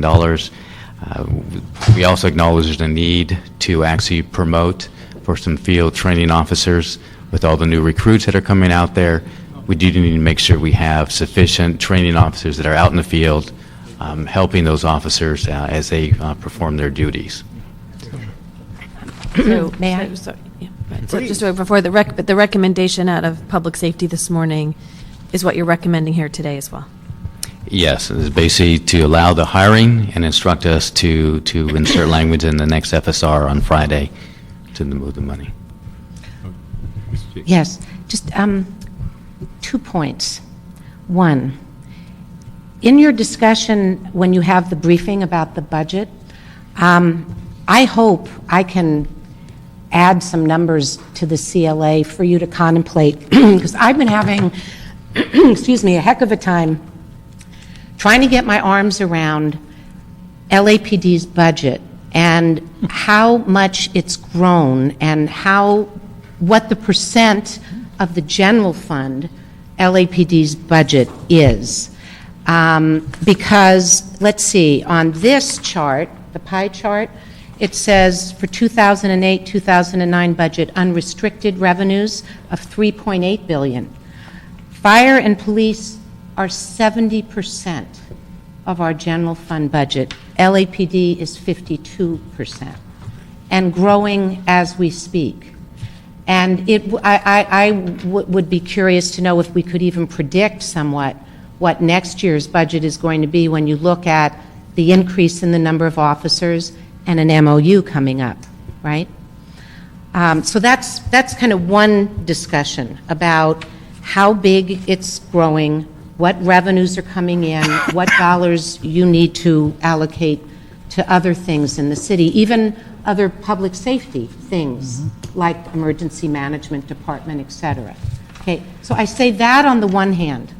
On the other hand, the point I want to make is this is a crumb that's being thrown at the DNA backlog problem. This does not solve the problem. And what I would strongly suggest, and I don't like looking a gift horse in the mouth, because this does do some contracting out and this does do some beginning of hiring needed staff. But where does this fit? Where does this dot fit in the plan to eliminate the backlog forever and eliminate a new backlog from starting? New York City did that in 3 years. They had 17,000 backlog cases, and they got rid of them, and they've kept the backlog away. I was Googling the other night. I'm reading Alabama, Louisiana, Maryland, Denver are getting a handle, Illinois, on their DNA backlog. The city of Los Angeles, and I believe the county, we are not. We are not. Out of a budget of, if you count the grants, $1.3 billion and growing, we can't afford to solve these crimes. I will just end my comments with a quote that I found on Google last night. In 2004, when the Debbie Smith Act was passed, which is the act that gave the federal funding that I'm auditing now, the dollars, the grant dollars to do the DNA catch-up, Senator Joe Biden sponsored that act, and he said the following in 2004: if there is a rape kit left sitting on a shelf, there is a victim without justice. It is unconscionable that we have the ability to solve these crimes and hold the perpetrator responsible, but because of red tape, lack of funding, prioritization, the criminals are free and their victims continue to live in fear. I would strongly urge that the council ask LAPD, along with this before it's fully adopted, to show what the solution to the problem is. And please do not let it be a discussion of raising private funds to solve a problem that belongs on the back of government. Thank you for listening. Good afternoon. Yvette Sanchez-Owens, Scientific Investigation Division. I totally agree with the controller. We do have a multi-year plan that we are about smack dab in the middle of. You have been graciously adding additional staff to my TO for the last couple of years, and the long-range plan is to add a little bit more. The 16 that we're talking about today are the next phase in that plan. We will be asking for another 17 for next year, and what we will accomplish with this is grab a hold of our ability to deal with everything that's currently coming in the door and not continue to add to the backlog. We don't have the capacity to deal with the backlog ourselves, so that's why we're going for contracting money for that. And you have continually added additional money to our coffers for that as well. Included in this $1 million today is $250,000 that will let us do about 250 more cases out of that backlog.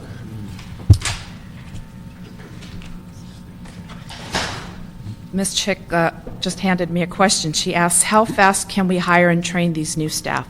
That is exactly why we're phasing it in, because we only have the ability to properly train and add new staff to our group at a rate of about 10 criminalists every 6 months. And that's why it's taking us a little while to build it up. And your plan that you're coming forward with, because I think this is a good step. I mean, having 16 people, which we didn't have. We didn't but have just 16 people in this year. She just Okay. said maybe they can hire and train 10. So I understand that, but I'm just asking her, in the 250, as part of your plan, we want to see both the hiring and the contracting out, but the concern is where we get the contracting. If you could give us an update on what we've heard, that a lot of these contractors are not accepting new as well. So we want to, I think Ms. Chick is right, that we want a plan that gets us out of this 5,000. Right. We had arranged with the 4 contractors we do have to handle about 2,000 more cases this fiscal year. Since we were talking about adding another couple 100,000 or more, we went back to the contractors and asked them, what is your capacity? How much can you handle? Bottom line was they could only handle about 250 more cases between January 1st to June 30th. That's why we asked for 250. So out of the 5,000 that are backlogged, what will the resources we provided you with before and the $250,000 do? as far as getting down on the backlog? As far as getting down in the backlog, by the end of June, we should be somewhere in the neighborhood of about 5,000 rather than about 7,200, which is So it's what not, we have today. it's not 5,000, it's 7,200, current existing. That's right. Okay. So I think what we want to see from you as well is a plan you get to get rid of the whole thing. The plan has been if crime rates stay the same, if contractor capacity stays the same, we feel that we can handle eliminating the backlog by the year 2013 if all those elements stay the same and our general fund and our grant money remains the same. So I think what you're hearing is 2013 for us is not what we want to see, and so that we want to see here's your 2013 model, what's your 2009, 2010, are there other ways, and show us what that is, because the worst case is if we don't know how to resolve it, and it sits there without us being able to do that. Okay. Let me go back in history a little bit. Back in '04, Mr. Smith and I did a motion asking the department to give us a comprehensive plan as Proposition 69 was come into play. And we've gotten piecemeal, but we've never quite got the plan. And so we've funded positions, waiting, and things of that nature. So if you have a plan, we'd certainly like to see it and what the cost of that plan is going to be as relates to positions. The other thing, we hear that the vendors are overloaded, but I don't know if we've done any research to find out if all the vendors and how many vendors, because we hear things such as Virginia is probably the leader in the United States as it relates to DNA, and they do not seem to be having a problem as for vendors. And so we need to verify just what the vendor issue, because I don't think we can hire enough people to deal with this. The vendors are going to have to take up a load, and it's going to be far less costly. Do we know if the personnel department has lists for these positions? Yes, there are active lists for all of the positions. So the issue is, because what I'm really concerned about is we'll get rolling and you'll hire 10 just about the time that we'll go through a budget next year and start cutting positions. And this is where we end up with a lot of energy in the city where we hire, we cut, we hire, we don't rehire. And it just seems as though we need to be, really, really certain that if you hire 10 people between now and July or June 30th of next year, that they're going to be permanent. Because as soon as you get them there and start training them, and we go through a cycle of freezing again, did we really gain anything? But I'd ask the CAO if you could do us a favor and find out from these vendors just what is the capacity issue, because we hear it, but I don't know if we've ever verified it. The other thing is that we do need that program. I mean, we've been asking since Prop 69 was passed, I believe, in '04, and we haven't seen the overall plan. I guess we've answered that the testing is in place for personnel department, and so if that's something we need to make sure that those lists are going to last through your hiring of 10. The one concern I have on this issue is that I don't disagree with Ray in the sense of funding the 16, but I do have a concern about that you earmark the money out of that 19. I think that we made a commitment. We said it's for layoffs.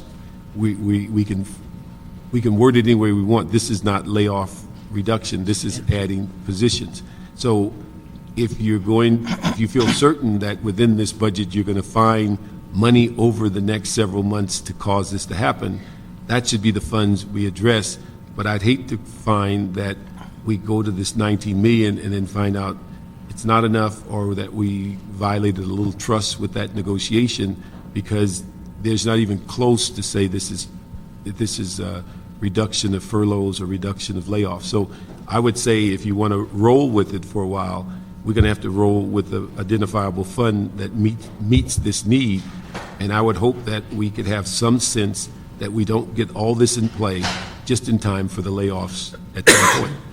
And I think the key issue, and if we're saying 17 in the next budget, with 400 million this year, maybe a shortfall, and we don't quite know what next year, where's the reality of that issue? And I think there was something that was discussed at least in public safety a while back, about whether we can fund or continue to fund a third lab. And we're saying, now that's a multi-million-dollar issue of taking on a responsibility that I don't know where that money's coming from when we're saying a jail and 2 stations will open this year. So I think when we put it all in context, this is a roll of the dice that we're going to find the money, and we know that the minute this is approved, the most important thing in the world will be opening the 2 stations in the jail, and we have the same amount of money that we don't have now. But and go back to my point, which I think also but the $1 million is the fact that we can stop some of these rapes from happening and to be able to solve some of those cases. And I think we'll get more from, if we get people whose DNA, who have been in the backlogs, who are still committing rapes, we can get them off the street. And that's the point of being able to do this. And so I think one of the other options that had been proposed in the budget was the city's unemployment insurance account. And so I think it is twofold going forward. And I don't disagree with the issue of what the DNA is going to do, because I think we were one of the few cities that kept pushing the state to keep adding people to the whole issue of the DNA database. And we have, at this time, 11 murders on a serial murder. That the only way that we know that we have a potential of catching the person is DNA. So we clearly understand the significance of DNA. It's just that in this time and era and of finances and such, I would just hate that we take a lot of energy if we can't fulfill the long-term commitment. No, I agree. I mean, we keep throwing little pieces at this, and so I suppose something is better than nothing, but how do we talk about having a safe city by hiring more police and we're not using the most advanced scientific evidence to capture people who are out there? So it's not that we're not doing it. We are doing it. It's not fast enough, maybe for your liking, or any of our liking. That's the problem. And since you're looking to me, it's next. I just did a quick calculation to figure this out for some silly reason, but I figured I've been on the council 1,888 days so far. You need to find something to do. Well, no offense, but I was bored with what you were saying, so. I won't bore you again. In that time, I think probably all but the last 20 days of it, I would have jumped at this in a heartbeat, because I understand it. As the department knows well, I work in cold case DNA. I'm doing homicides, working with this right now, so I understand the value of it. But what I'm afraid of, and just so the committee knows, I'm going to become a budget curmudgeon in the next few months probably, because I don't think, with all the expertise that sits in this room, not one of us knows what our budget looks like tomorrow, let alone today. I don't know. Nobody knows where we're at this very moment. The controller doesn't know, the CAL doesn't see, none of us know, and we don't know where it's going next week or the week after that. We have been confronted by an extraordinary circumstance of events that have come together in a perfect storm right now that leaves us unknowing. And I know we looked at this year's budget, we eliminated 600 positions that were unfilled off the budget, and now we're talking about hiring new people to do new jobs, not reinstating what we lost, but hiring new people to do new things, as important as it may be. That becomes very difficult for me to understand in a budget situation that we walked in the budget this year, the day we voted it, knowing we're $400 million short for next year. We eliminated 600 positions, and here we are talking about hiring some new people. I put a motion in last week, or 2 weeks ago, to use some of that money that was identified, that we all found, the mayor found, saying let's reinstate some of those positions. We talked about needing an emergency preparedness. We know we're going to have a huge earthquake. We know we got big issues. And I'm rethinking that motion. I say, now I don't want to vote for my own motion, because I just don't know where we're going in this world, and I don't know where we're going to be next year. And I'm very, very, very afraid that anything we do today has tremendously large impacts more next year. And I'm just going to start voting no on anything that comes up in the next few months until we really get a handle on where the U.S. economy is going, because nobody knows today. We may not know next month. We may not know for 6 months. But until we find that day, that sweet spot where we can have some predictability, that we know, we have an idea that we're going to be in a better shape than we are today, I'm just not going to vote for anything that creates any new positions, as important as they may be, And I'm not going to spend money that we don't have, and we don't got it right now. May I ask a question? Would it address your concern if the same amount of dollars were spent on going after the backlog and sending them out to labs and not hiring the new positions? Yeah, I feel much better with it, but I want to do that after the FSR, just because I want to see where the money flow is going.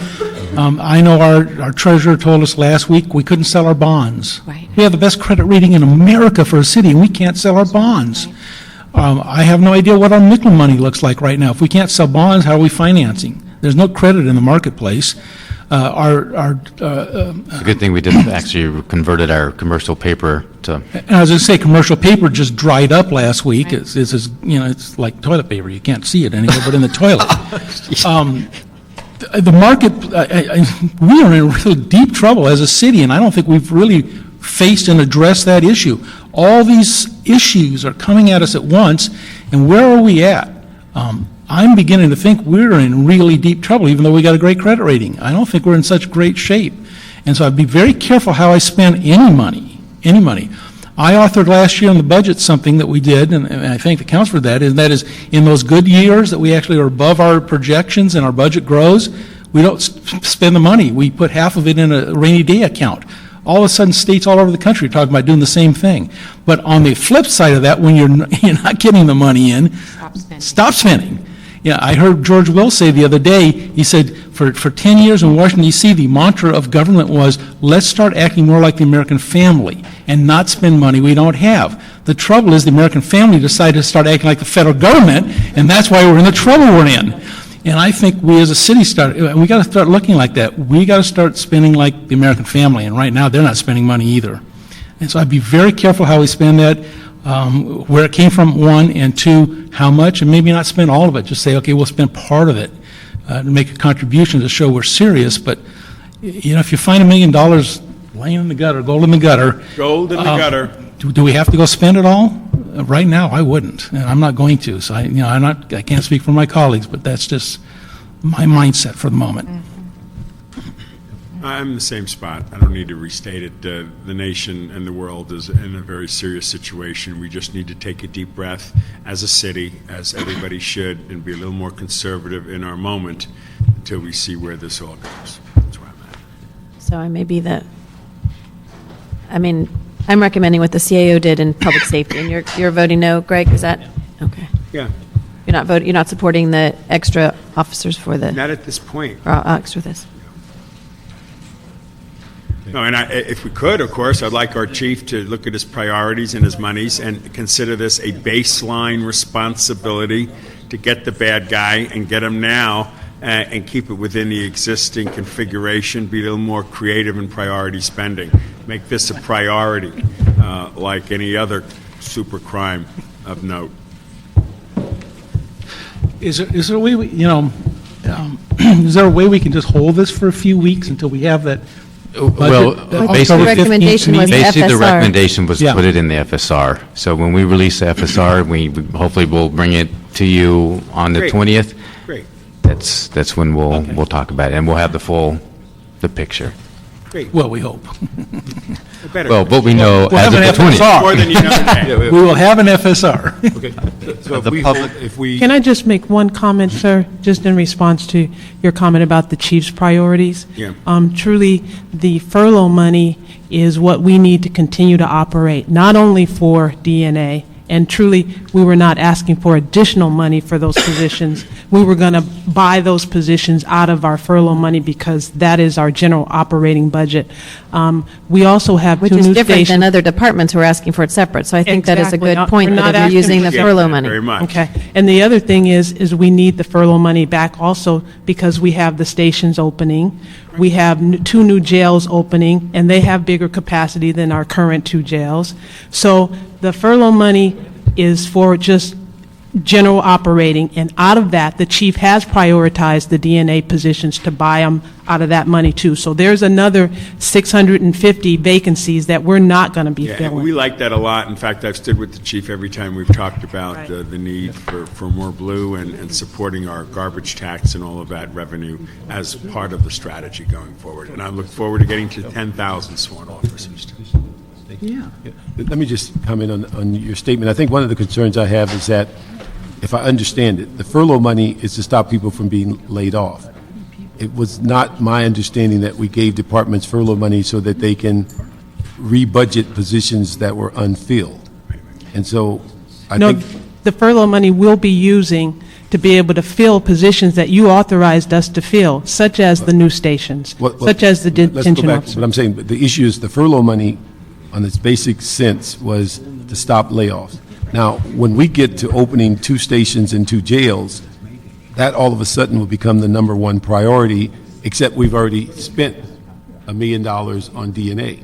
And so what we're saying is that if you look at it in a larger sense, what's more important? Do we have a station not open? If it's the difference between $1 million, is it a station not opening, a jail not opening? Because even though you will be moving people from different geographic areas to fill up the station, you need about 40 or 50 people on the TO just to open the door. Right. So that's 50 plus people at each station, and then you're going to need some people at the jail. Right, and we were not sacrificing any of that when we No. agreed with the CAO No, to... no, you're not sacrificing, but you're going to ask us to fund it. I mean, it's not you sacrificing. The issue is it's coming out of a larger fund that we don't have. And I think what we're saying, we got to set it in priorities, that we've started these bond funds, we built this jail, we built the stations. We can't afford to have them sitting there not open. Right. But we can't afford to spend the money before they open. No. That's what we're trying to get a sense.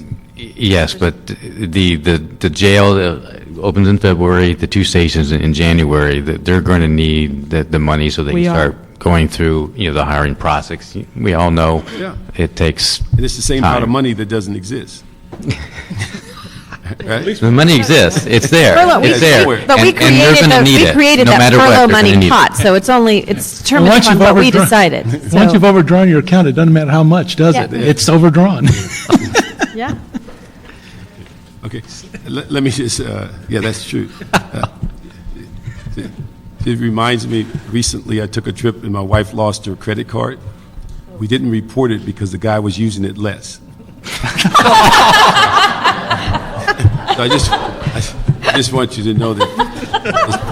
I'm going to tell Bobby that, okay? So I hope you get dinner tonight. All relative.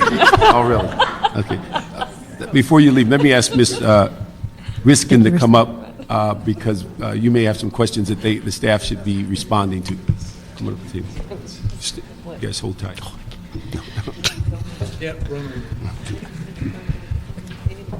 Thank you very much. Thank you. It's nice to see you. I'm on the board of directors of Human Rights Watch, and I'm the co-chair of Human Rights Watch here in Los Angeles. And I will not look at my 401k when I go home today. I appreciate the anxiety about money, but I just think that what I want to share with you is that you all know that Human Rights Watch is an international, non-governmental organization, and that we do investigations all around the world in 70 countries, and often look at sexual violence and how it's been handled in various jurisdictions.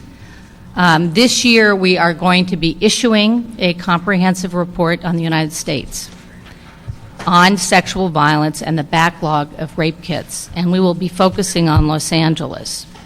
So we're pleased to be here to talk to you about it today in advance.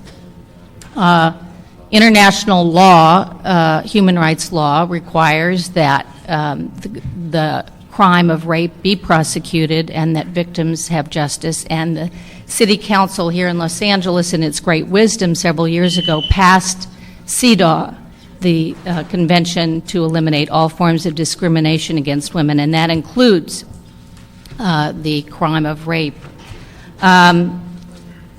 So in terms of what goes on, and I think that, Wendy, you understand this because you were at the Rape Treatment Center event the other day, for a woman who is raped, and that is not a sexual act, it's an act of violence.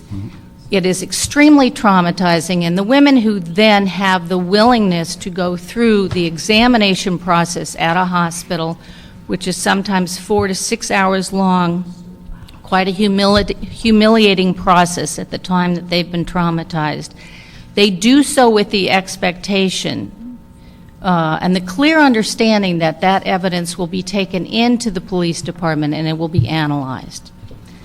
In Los Angeles, you have a backlog here as of this morning of 7,380 cases. We were here just 3 weeks ago.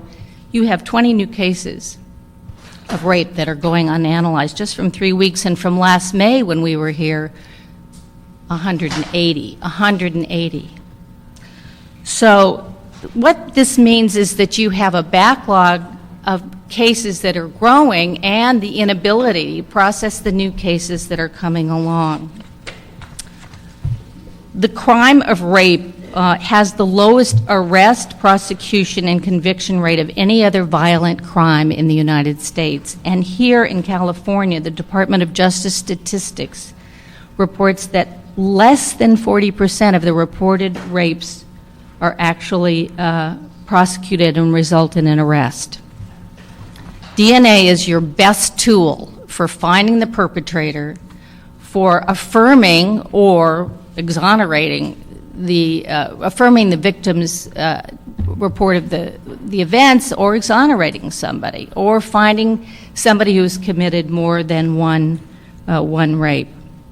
The LAPD estimates that the current rape kit backlog could yield as many as 1,300 cold hits, 1,300, that could then turn into arrests and prosecution. That's an enormous number. And then could be uploaded in the database. Now, I realize we're talking about money today, and in fact, to resolve this, even by the year 2013, LAPD estimates that you're going to need to find $10 million, and I'm sure that's not a pleasant number to hear. At the same time, when you have a police department that has a $1.4 billion budget, and we're looking at less than $1 million, it's a very hard case to make to the women who've been raped that you can't find that money. It's a very hard case. And even if it's to do the outsourcing, if you start there, you need to start somewhere.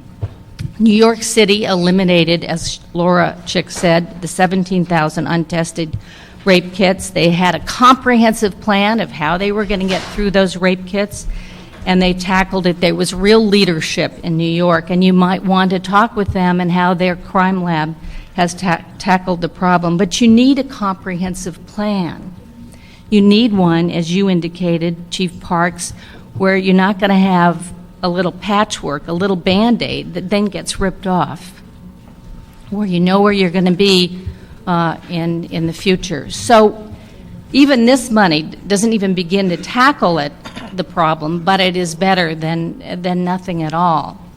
So at a minimum, we would strongly recommend that you find some of the dollars that you need, and that you have a plan, and that the DNA testing that takes place is for these backlog rape kits, not for other DNA testing, and it takes priority that you, as the leadership of the city, continue to monitor and have oversight.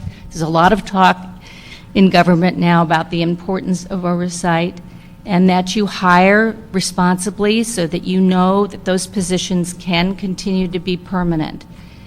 I think the women in this city will not be happy to think that they are forgotten. This is a very personal thing for women, and it sends the message that they don't count, and that's not the message any of us feel. In this room, I know what impressive leadership we have here. These victims do deserve justice, and it takes your effort and your hard work to find how to rearrange the budget to get there. So thank you so much for your time. Thank you.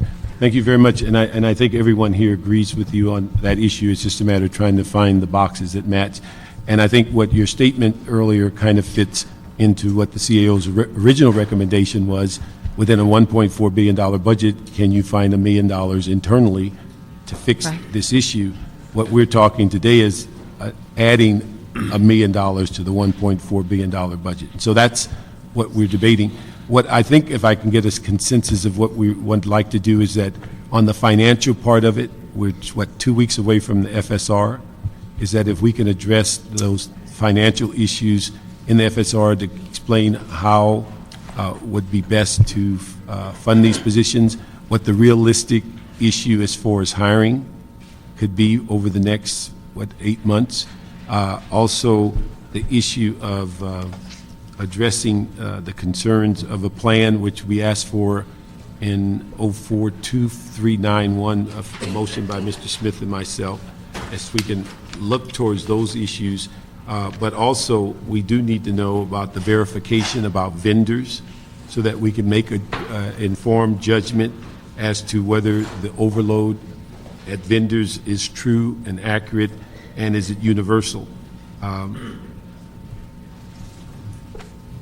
So if we can address those issues in the FSR, I think the intent is to try to make this occur, but we'd like to make it occur in a permanent sense as opposed to a stopgap.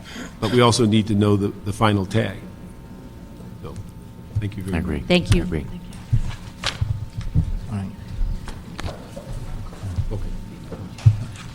Item number 10 is relative to the 2008-2009 Operation ABC Grant Award from the Department of Alcoholic Beverage Control in the amount of $100,000. I'll talk to you. Which one are we on? Item number 10, the ABC grant. Mr. Chair.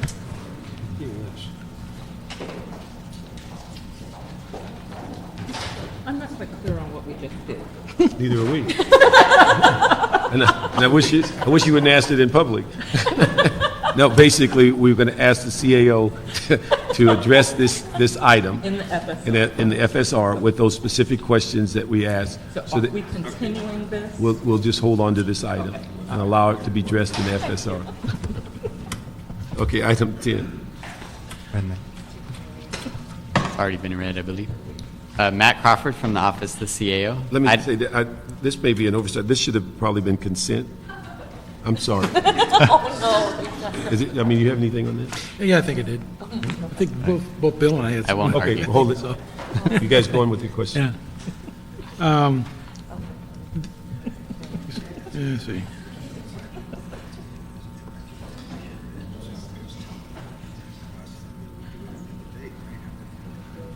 I was waiting for a report, so I got to read what my notes were, so. I'll be happy to give one while you're looking. First of all, this is more than a 2-to-1 match, right? Yes, it is at this point. And as I recall, we got 6 arrests out of this program, or 6 actions out of it. That may be true. I don't know the number. I just wonder if we're getting bang for our buck on this. You know, normally, 2-to-1 match is the most we want to go, and some are 50-50. This grant award and a couple other small Operation ABC related grant awards we get are essentially giving us a little bit of extra revenue on the side of a program that we've been doing for a long time, independent of whether or not we get the grant revenue. Okay, so this is not one of those programs that we are going to go out and create some people go out and do work because we're getting some money for it. That's correct. They're doing the work already, and this is subsidizing it, basically. Correct. We have 2 sergeants that do this work, and I know from speaking to them in the past that while they do spend a fair amount of time on the enforcement issues, they spend a large amount of their time and effort on training and educating people so that we don't have to do as much enforcement work on the back end. So that's a big focus of what they do. So I don't know how much the pure number of arrests resulting from the program is a true measure. Well, I think the important thing is that this is stuff that was already going on, and this is helping subsidize it. This is not creating some new programs that we end up having to come match the money on. That's what counts. Okay, good enough. Good enough for me, too. Okay, thank you. Move that item. Okay. Item number 11 is the Fire Department report relative to the 2008-2009 update of fees for emergency ambulance services.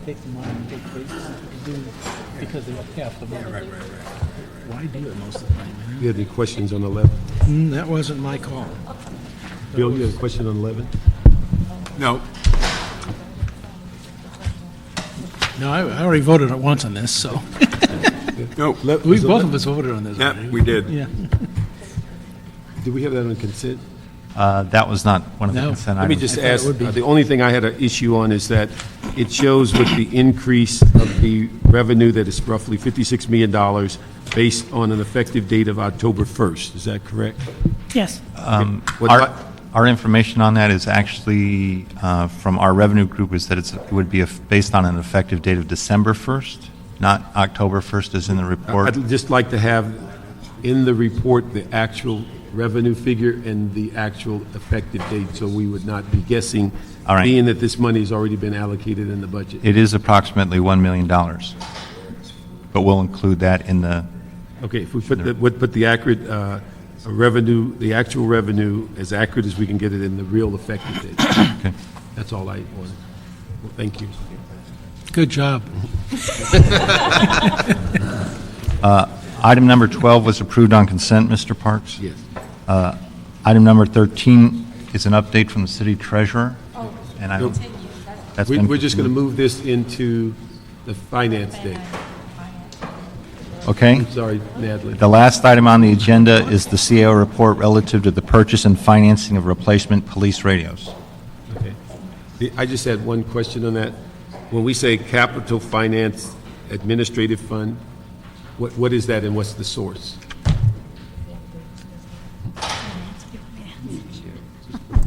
Natalie Brill, CAO's office. The reason that it's going into the Capital Finance Administration Fund is because that's the fund where all our debt is paid out of. And this is a capital lease. It's just like doing a MICLA, except we're doing it with the private vendor versus going out and selling bonds. It's tax exempt. The interest rate we're paying is, I believe, 4.4475, which is pretty good. But it is debt, and it will appear on the debt chart. So that's one of the reasons we would like to have it in cap finance, so we can do the calculation for the debt chart a little bit easier and make sure the debt service is paid on time. Is the source of funding impacted by the financial situation, or is it going to be there when we go forward, and is it going to be there for, the 7 years? It's going to be there for the 7 years. It's an obligatory charge. Once you sign this agreement and go forward with the lease, it's just as if you had done a MICLA, for example. It's the same obligation. Okay. So it's subject to appropriation, but it is an obligation of the city. So you're signing a contract. Okay, the 2-point-something million per year? Is that- General fund. General fund. It's about $5 million a year, and there's no payments. As I understand, there's no payments this fiscal year. It would have to be budgeted starting 2009 to 2010. That's correct. Correct. So when you see the budget for Capital Finance Administration Fund, you would see a line item like you do for all of other MICLAs. You would see a line item for what the final debt service would be, which is, I believe, $5 million a year.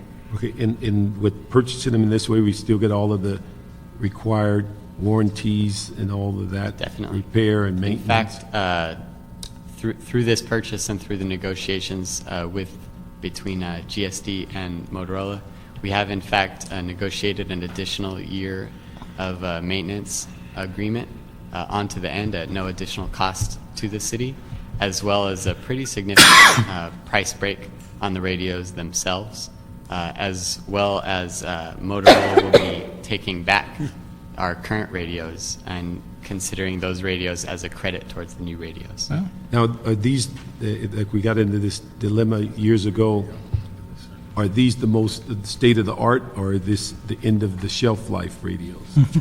One would hope they're state-of-the-art. Yeah. That is definitely our understanding, is that these are the... The next generation? Yes, these are Motorola's top product at this point. Okay. And then my final question is that then after, 7 years, do they now revert to the city's ownership, or do we have to go through this 7-year cycle again? The radios will be ours at the end of the agreement, completely. So at that point, it'll be up to the city leadership to decide how to move forward from that point on. And so if you could give the correct wording so we'll have a better understanding of what the Capital Finance Administrative Fund is in the committee report, so people understand exactly what that is. We also do have, if I can interject, we have a couple additional instructions that we need you to give us for things that we need to prepare to finalize the lease agreement. So I would like to ask if you could instruct the city attorney's office to have review of the lease financing documents, as well as instructing the CAO to present to council the escrow agreement and the lease resolution. Okay. Before we make a judgment, let me ask Mr. Roach and Wendy Dunham to come up. You can I did have some more questions for you, so don't leave it. Listen Come to on their up, come on. Yeah, come on up. Come on. Yeah, you can listen to their issues in case you can respond to them later. Miss, You all been here all Wendy afternoon, Dunham, too. and Bless there's you. also Jack. Is Jack Roach still here? Yeah, come on up. Hi, my name is Wendy Dunham. We, Visions of Video, have been a vendor for the City of Los Angeles for over 20 years. The city was to purchase replacement parts for the existing LAPD Astro radios, and we were retooled and remanufactured specifically for the City of Los Angeles. Because the parts in question were to be discontinued in December of 2007, per the city's request, we wanted to do the city a favor and secure the inventory for the parts. This has been the practice for over 12 years with the city and the Visions of Video.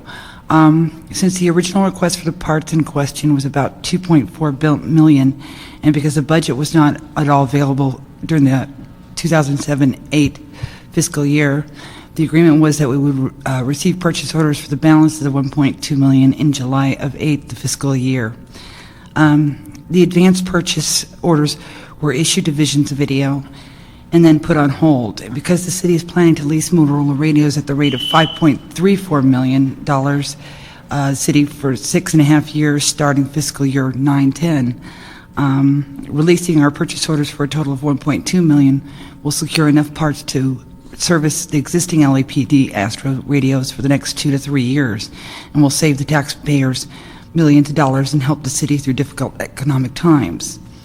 Another reason the existing LAPD, we'd like to postpone the updating of the existing LAPD Astro radios is the city will be leasing, from we understand, the digital XTS 5000 radio instead of the latest technology, which is the multi-band radios, which enable communications with other government agencies in emergency situations.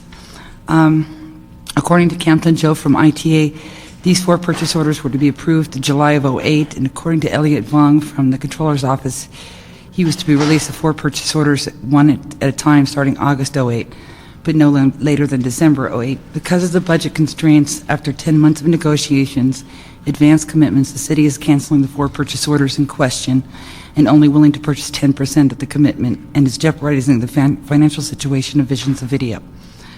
We feel that this current budget crisis is the best interest of the city of Los Angeles to proceed with the purchase of these parts, and because we are a small business and cannot bear the financial burden any longer than we already have. Thank you. Thank you. Good afternoon, council members. My name is Jack Roach, and I'm here on behalf of E.F. Johnson Technologies Incorporated, and we protest this purchase. E.F. Johnson Technologies has product which is competitive. Our customer list for similar products includes the U.S. Army, who has purchased and deployed 56,000 similar portable radios in the 2006-2007 period, California Highway Patrol, who has purchased 9,600 similar portable radios for their offices as a result of a competitive bid. I have a copy of that bid here to leave with your committee as an example. Additionally, as a result of our contract with the state of California, several other agencies have begun to save budget dollars by purchasing our portable radios, including Caltrans and California GSA. In summary, concerning this purchase, in your document, CAO file number 015008724000, the author writes that the police department, and I quote, the police department has worked with this office and the General Services Department to negotiate the best possible purchasing and financing agreements. The negotiations resulted in a 44% discount. This negotiation has resulted in the best possible deal for our competitor. To illustrate this, in 2007, the state of California released 2 separate bids for 3 types of radios similar to the radios you need today. For these opportunities, which we bid against Motorola, they discounted their radios 57%, 60%, and 62%. And they won 2 of these opportunities. As a result of these bids, the state of California saved well over $15 million compared to similar purchases from the year before. Based on this example, the city of Los Angeles could easily save $10 million by taking this opportunity to bid. This purchase should go to bid. Thank you. Thank you very much. Let me ask the CAO if you could respond to the 2 speakers' comments, particularly the state of the art and then also the bid issue. I cannot speak regarding the specific state of the art at the table. We will certainly go back and discuss with ITA and GSD and Motorola to answer those questions prior to council consideration. I'm just not familiar enough with the technical aspects. Regarding the replacement parts, we will certainly be requiring replacement parts for the existing Astros for an absolute minimum another year to year and a half, possibly as long as 2 years, depending on LAPD's ability to pull the new radios into service and deploy them completely. So I would certainly not say that we won't be needing any of those replacement parts. We will definitely be needing a portion of them. I don't know what portion, but we will certainly be requiring service for at least a year to a year and a half. Regarding the competitive bid question, that question was raised by the General Services Department purchasing agent and was discussed at length between the Police Department, General Services Department, and the ITA, and it was ultimately decided that the city's best plan for operational reasons was to go with amending the current Motorola purchase contract. If you have specific questions about how that decision was arrived, I know a letter was written from ITA to GSD, but additional conversations with the purchasing agent and ITA would be the way to answer those questions specifically. Do we have any documents that reflects in that decision-making process when we look at the turning in of the radios, the basically buying them on the current contract and what the actual cost is, and if we compared them to, as the gentleman said, Mr. Roach has said, with contracts existing in the state to see whether it's comparable pricing? I don't know if the General Services Department did that exact comparison, but that was the consideration that GSD was giving. They were looking at the entire situation, looking at other public safety agencies around the state and around the nation, other bids that had been let along with the operational issues. So GSD was definitely not just looking in our little section. They were certainly considering, I know the reason GSD demanded such a conversation was because of there are other companies which do provide radios to public safety agencies. And what's the reason, if you know it, but is the reason for going with this process, was there a timing issue? Is it something that is critical as to the current state of the radios versus? The radios we operate, the Astros, are well past their stated lifespan, and the police commission, I don't think the executive director is here, but the police commission has been hearing complaints from officers in increasing numbers on the radio's ability to support them.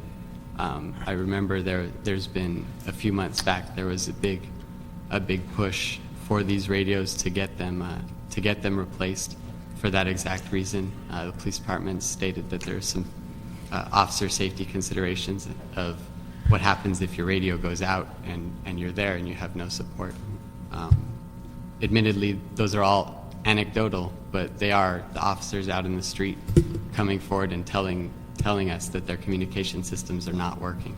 Is there also an issue on how we finance them, that is a benefit to the city and it would be more costly if we went out to bid? I only looked at the actual leasing by Motorola. The radios themselves, because they're operation and maintenance, they're considered operation and maintenance equipment and not capital equipment. We cannot fund them through MICLA. So we sat down with Motorola and we did talk to them, and they offered us direct financing between them and us. It wasn't through a third party, which is what MICLA is. MICLA is a third party. You issue bonds, they get rated. This is basically a loan from Motorola to the city on a tax-exempt basis. And it's not a bad rate, as we know, because since there is no market, I can't really tell you what the market is. But we did lock in a rate with them a couple weeks ago, which was pretty good. So I think on that consideration, it's a very good rate. The only other way to pay for them is cash. And that has been considered and actually requested by the police department for, I believe, the last 3 budget cycles. The police department has asked for the funds to replace their radios, and because that dollar amount, there's considerable sticker shock when the department comes and says, we need new radios and we need $30 million to buy them. It's in the realities of our current situation that's simply not going to get considered.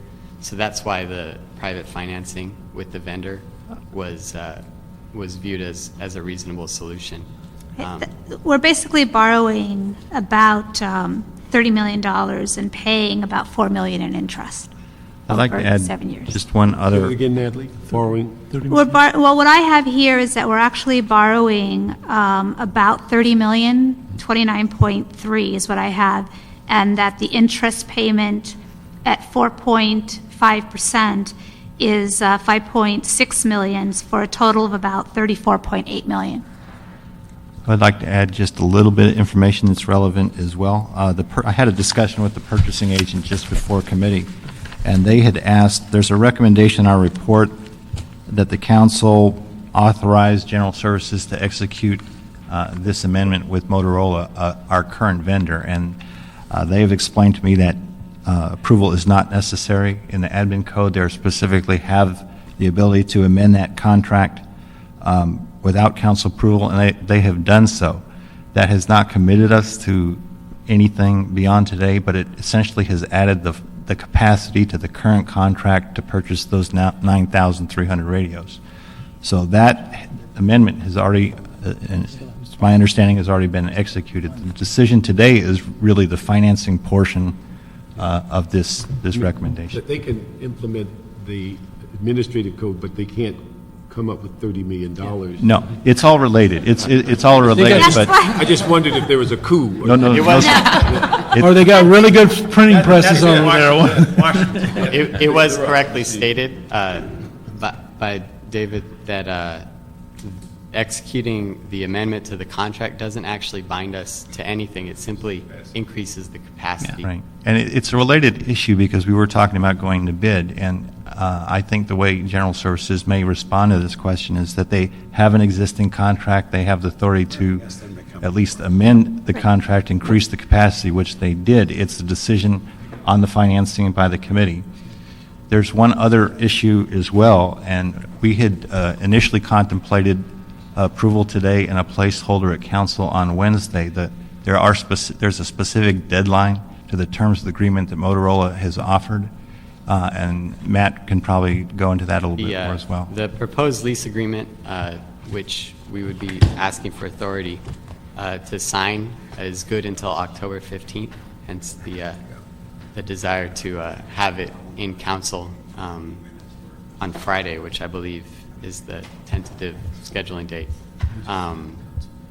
So the choice then is we can accept this and move forward. Certainly, GSD and ITA, I'm sure will be able to talk to you regarding your questions prior to council or at council. I think prior to would probably be preferable, but we can work to make that happen.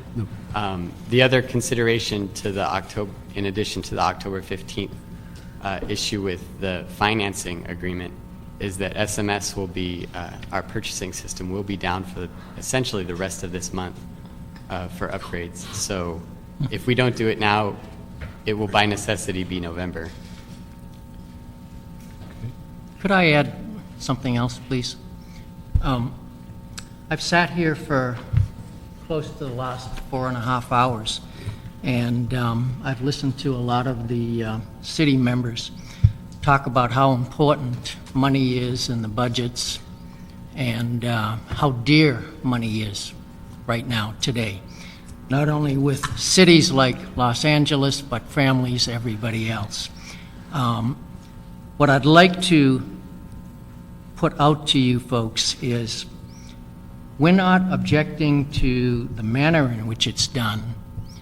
We're just saying that for you to spend this amount of money, whether you spend it outright or whether you spend it leasing product, I believe the city would be better served if they looked at this from a competitive situation. We have a license with Motorola, we've had it since 1994, to build exactly the same equipment that Motorola does. We are one of 2 vendors in the world that have that ability, the other one being Motorola. Right now, looking at what you have on the table, it looks like you have a good deal. They're giving you basically 44% off. But if you look at where they bid on 2 out of 3 contracts last year with the state, 57%, 60%, and 62%. At the high end, you would have gotten an 18% better price from Motorola if this was last year on the state contract. We got 1 out of 3 of those contracts at a much better discount off of list price than 44%. Money is dear. Money is dear to every city, every town, and every state. The state saw fit to put their equipment needs out to bid, and I think they benefited tremendously by it. They absolutely got a phenomenal price both from us and from Motorola.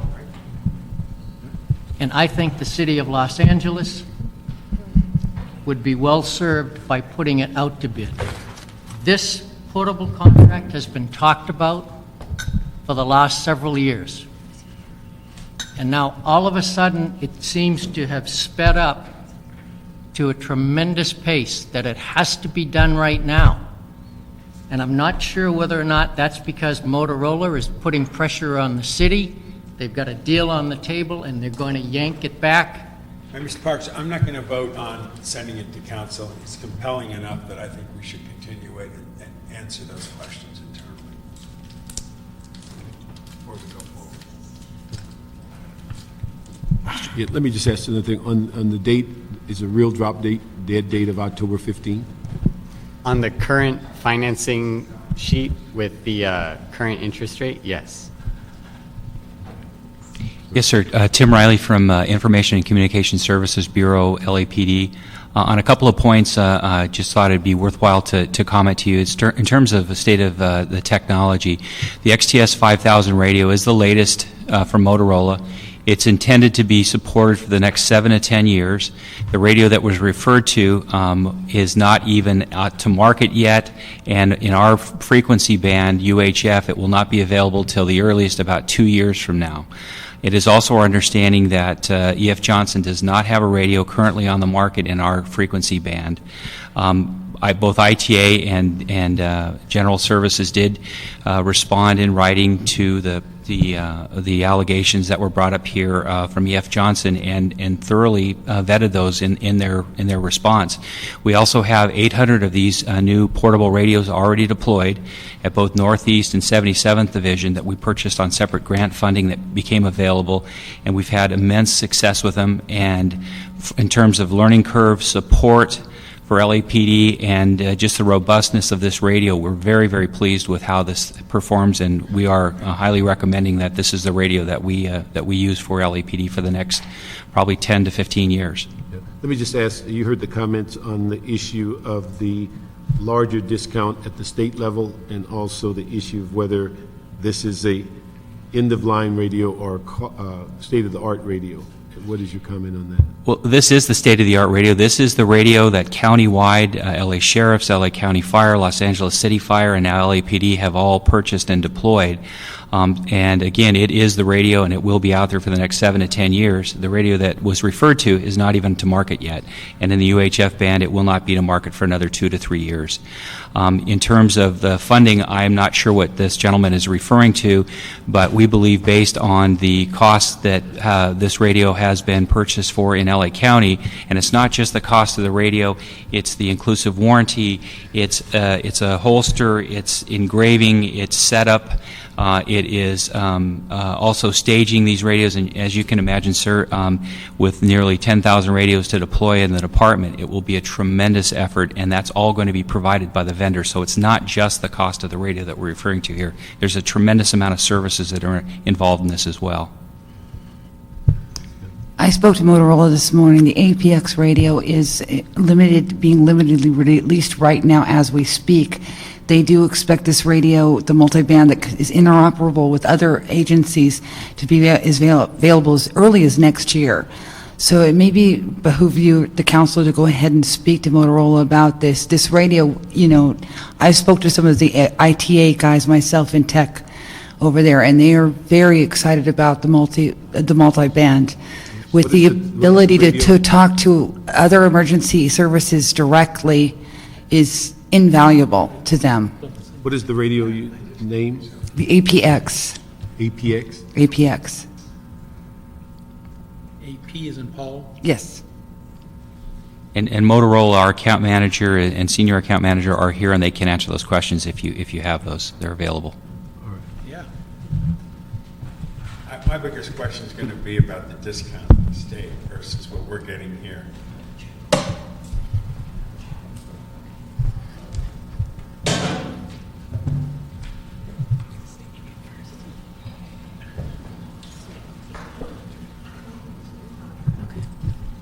Good afternoon.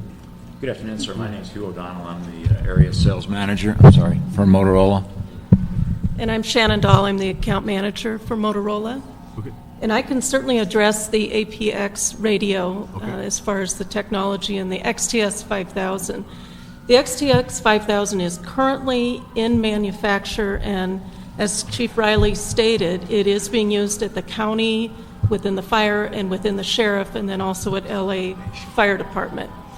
What the APX radio is a multi-band radio. We announced it at APCO, which is a major industry show, but the model that would be appropriate for the police because of their UHF frequencies will not be into manufacture until 2010. Now, I'm a direct employee of Motorola, and I can say that. That is the fact.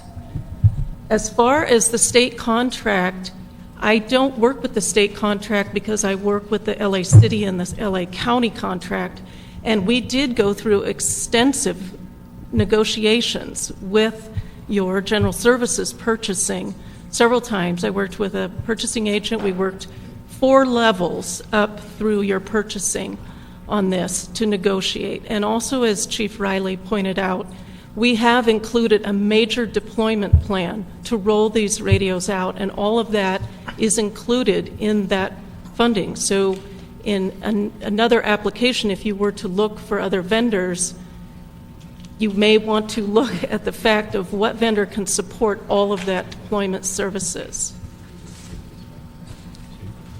Yeah, I just had a couple questions. Since we're amending an existing contract, what is the term of that contract? How long has it got to go? Currently, it goes till 2010, till June 30th, 2010. So we're amending that contract and adding on to it then, so we can make this purchase? Yes. Yes, sir. Okay. Then we had an issue with batteries in our last purchase, and we had to replace all the batteries.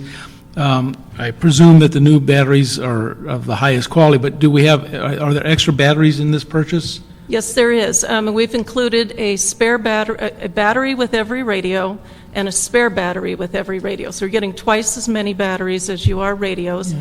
And you're also getting a lithium-ion battery, which is the highest rating of 4,000 milliamps, so it will last well through the police shift. A 12-hour shift. And right, well through the police, because that's currently an issue with the Sabre radios. Yes, it is. That the police department has made us very much aware of.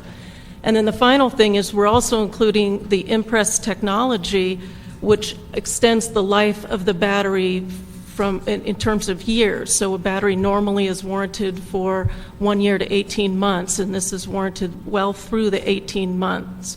There's a technology behind that Impress. It's not available with any other vendor. That is proprietary to Motorola. And do they fit in our converticoms so that they'll charge, or we have to get new converticoms? Mr. Red. Sir, the converticoms will be replaced with mobile radios, which is the XTL 5000. So there'll be actually a permanent radio in the car now, so that we don't have to share radios between the car and the officers. That's good, but the value of it was the converticom charged the battery while you weren't carrying it on outside the vehicle. That is correct. We are looking at some ability, if necessary, to charge the converticom, or excuse me, charge the radio in the car. But at this point, we believe the battery, and based on our about 3 months now out in the field, that battery is lasting well through the 12-hour shift. Okay, so we don't believe there'll be a need to have those constantly charged. Okay. And as long as there's extra batteries, most cops take an extra one with them anyway. Yeah, that is correct, sir. All right. And the last thing was, and I think it's more for staff than you probably, was you talked about there was a difference between the warranty, the time frame of the finance, and the purchase, and you fixed all that, so they're all 7 years or 8 years now? Everything matches? The warranty? The warranty, the terms of it was really 6.5 years, not 7. That's correct. But the terms of the deal is 8 years, or the warranty's 8 years? It's a 6.5 year payment schedule, but it starts essentially a year from now, so it's 7.5. 7.5. 8 years. So pretty well all matches up at 8 years. Okay, good. All right. Well, I was running out the door. Obviously, I'm late for where I need to be. Actually, I have a whole bunch waiting over there at LAX. But what I'm very concerned about is compatibility with the county and all the systems being on the same wavelength. God forbid we have a crisis here. And that was my main reason to find this acceptable. What turned me off was the fact that I don't think we negotiated as good a deal as we should have. If the state got a better deal than us, I'd like you to review the deal and let us know in council or before council the compelling fact that we got the best deal. I mean, I like competition all the time because I believe in competition and open bidding process, but I know the technology is rapidly changing. I know you're quicker to do it, and you got it compatible with other forces already that are important to us, and you already are moving forward with it. So that brought me back into the room.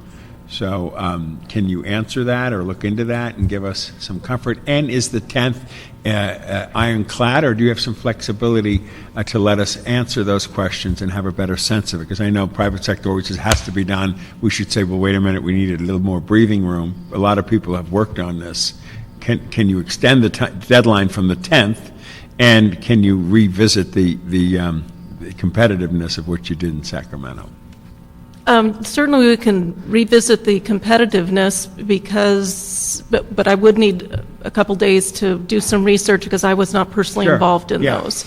And I don't believe they were in the frequency band of the police UHF. Mm-hmm. So is it a fair comparison? I mean, we can give you the facts of what took place in those particular instances. Can we do that before we go to council with that? Well, I was going to ask this about 4 or 5 major questions.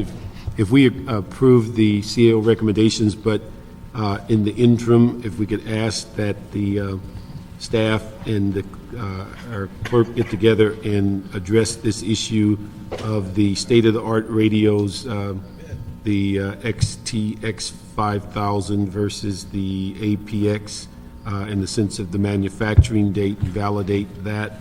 We also asked that you look at this whole issue of the general services and how they resolve this issue of extending contract versus bid. That we also address the issue of the contract and parts that was brought up also in the discussion as far as the contract and whether the city has made these overtures for availability of parts and whether they're going to be using them.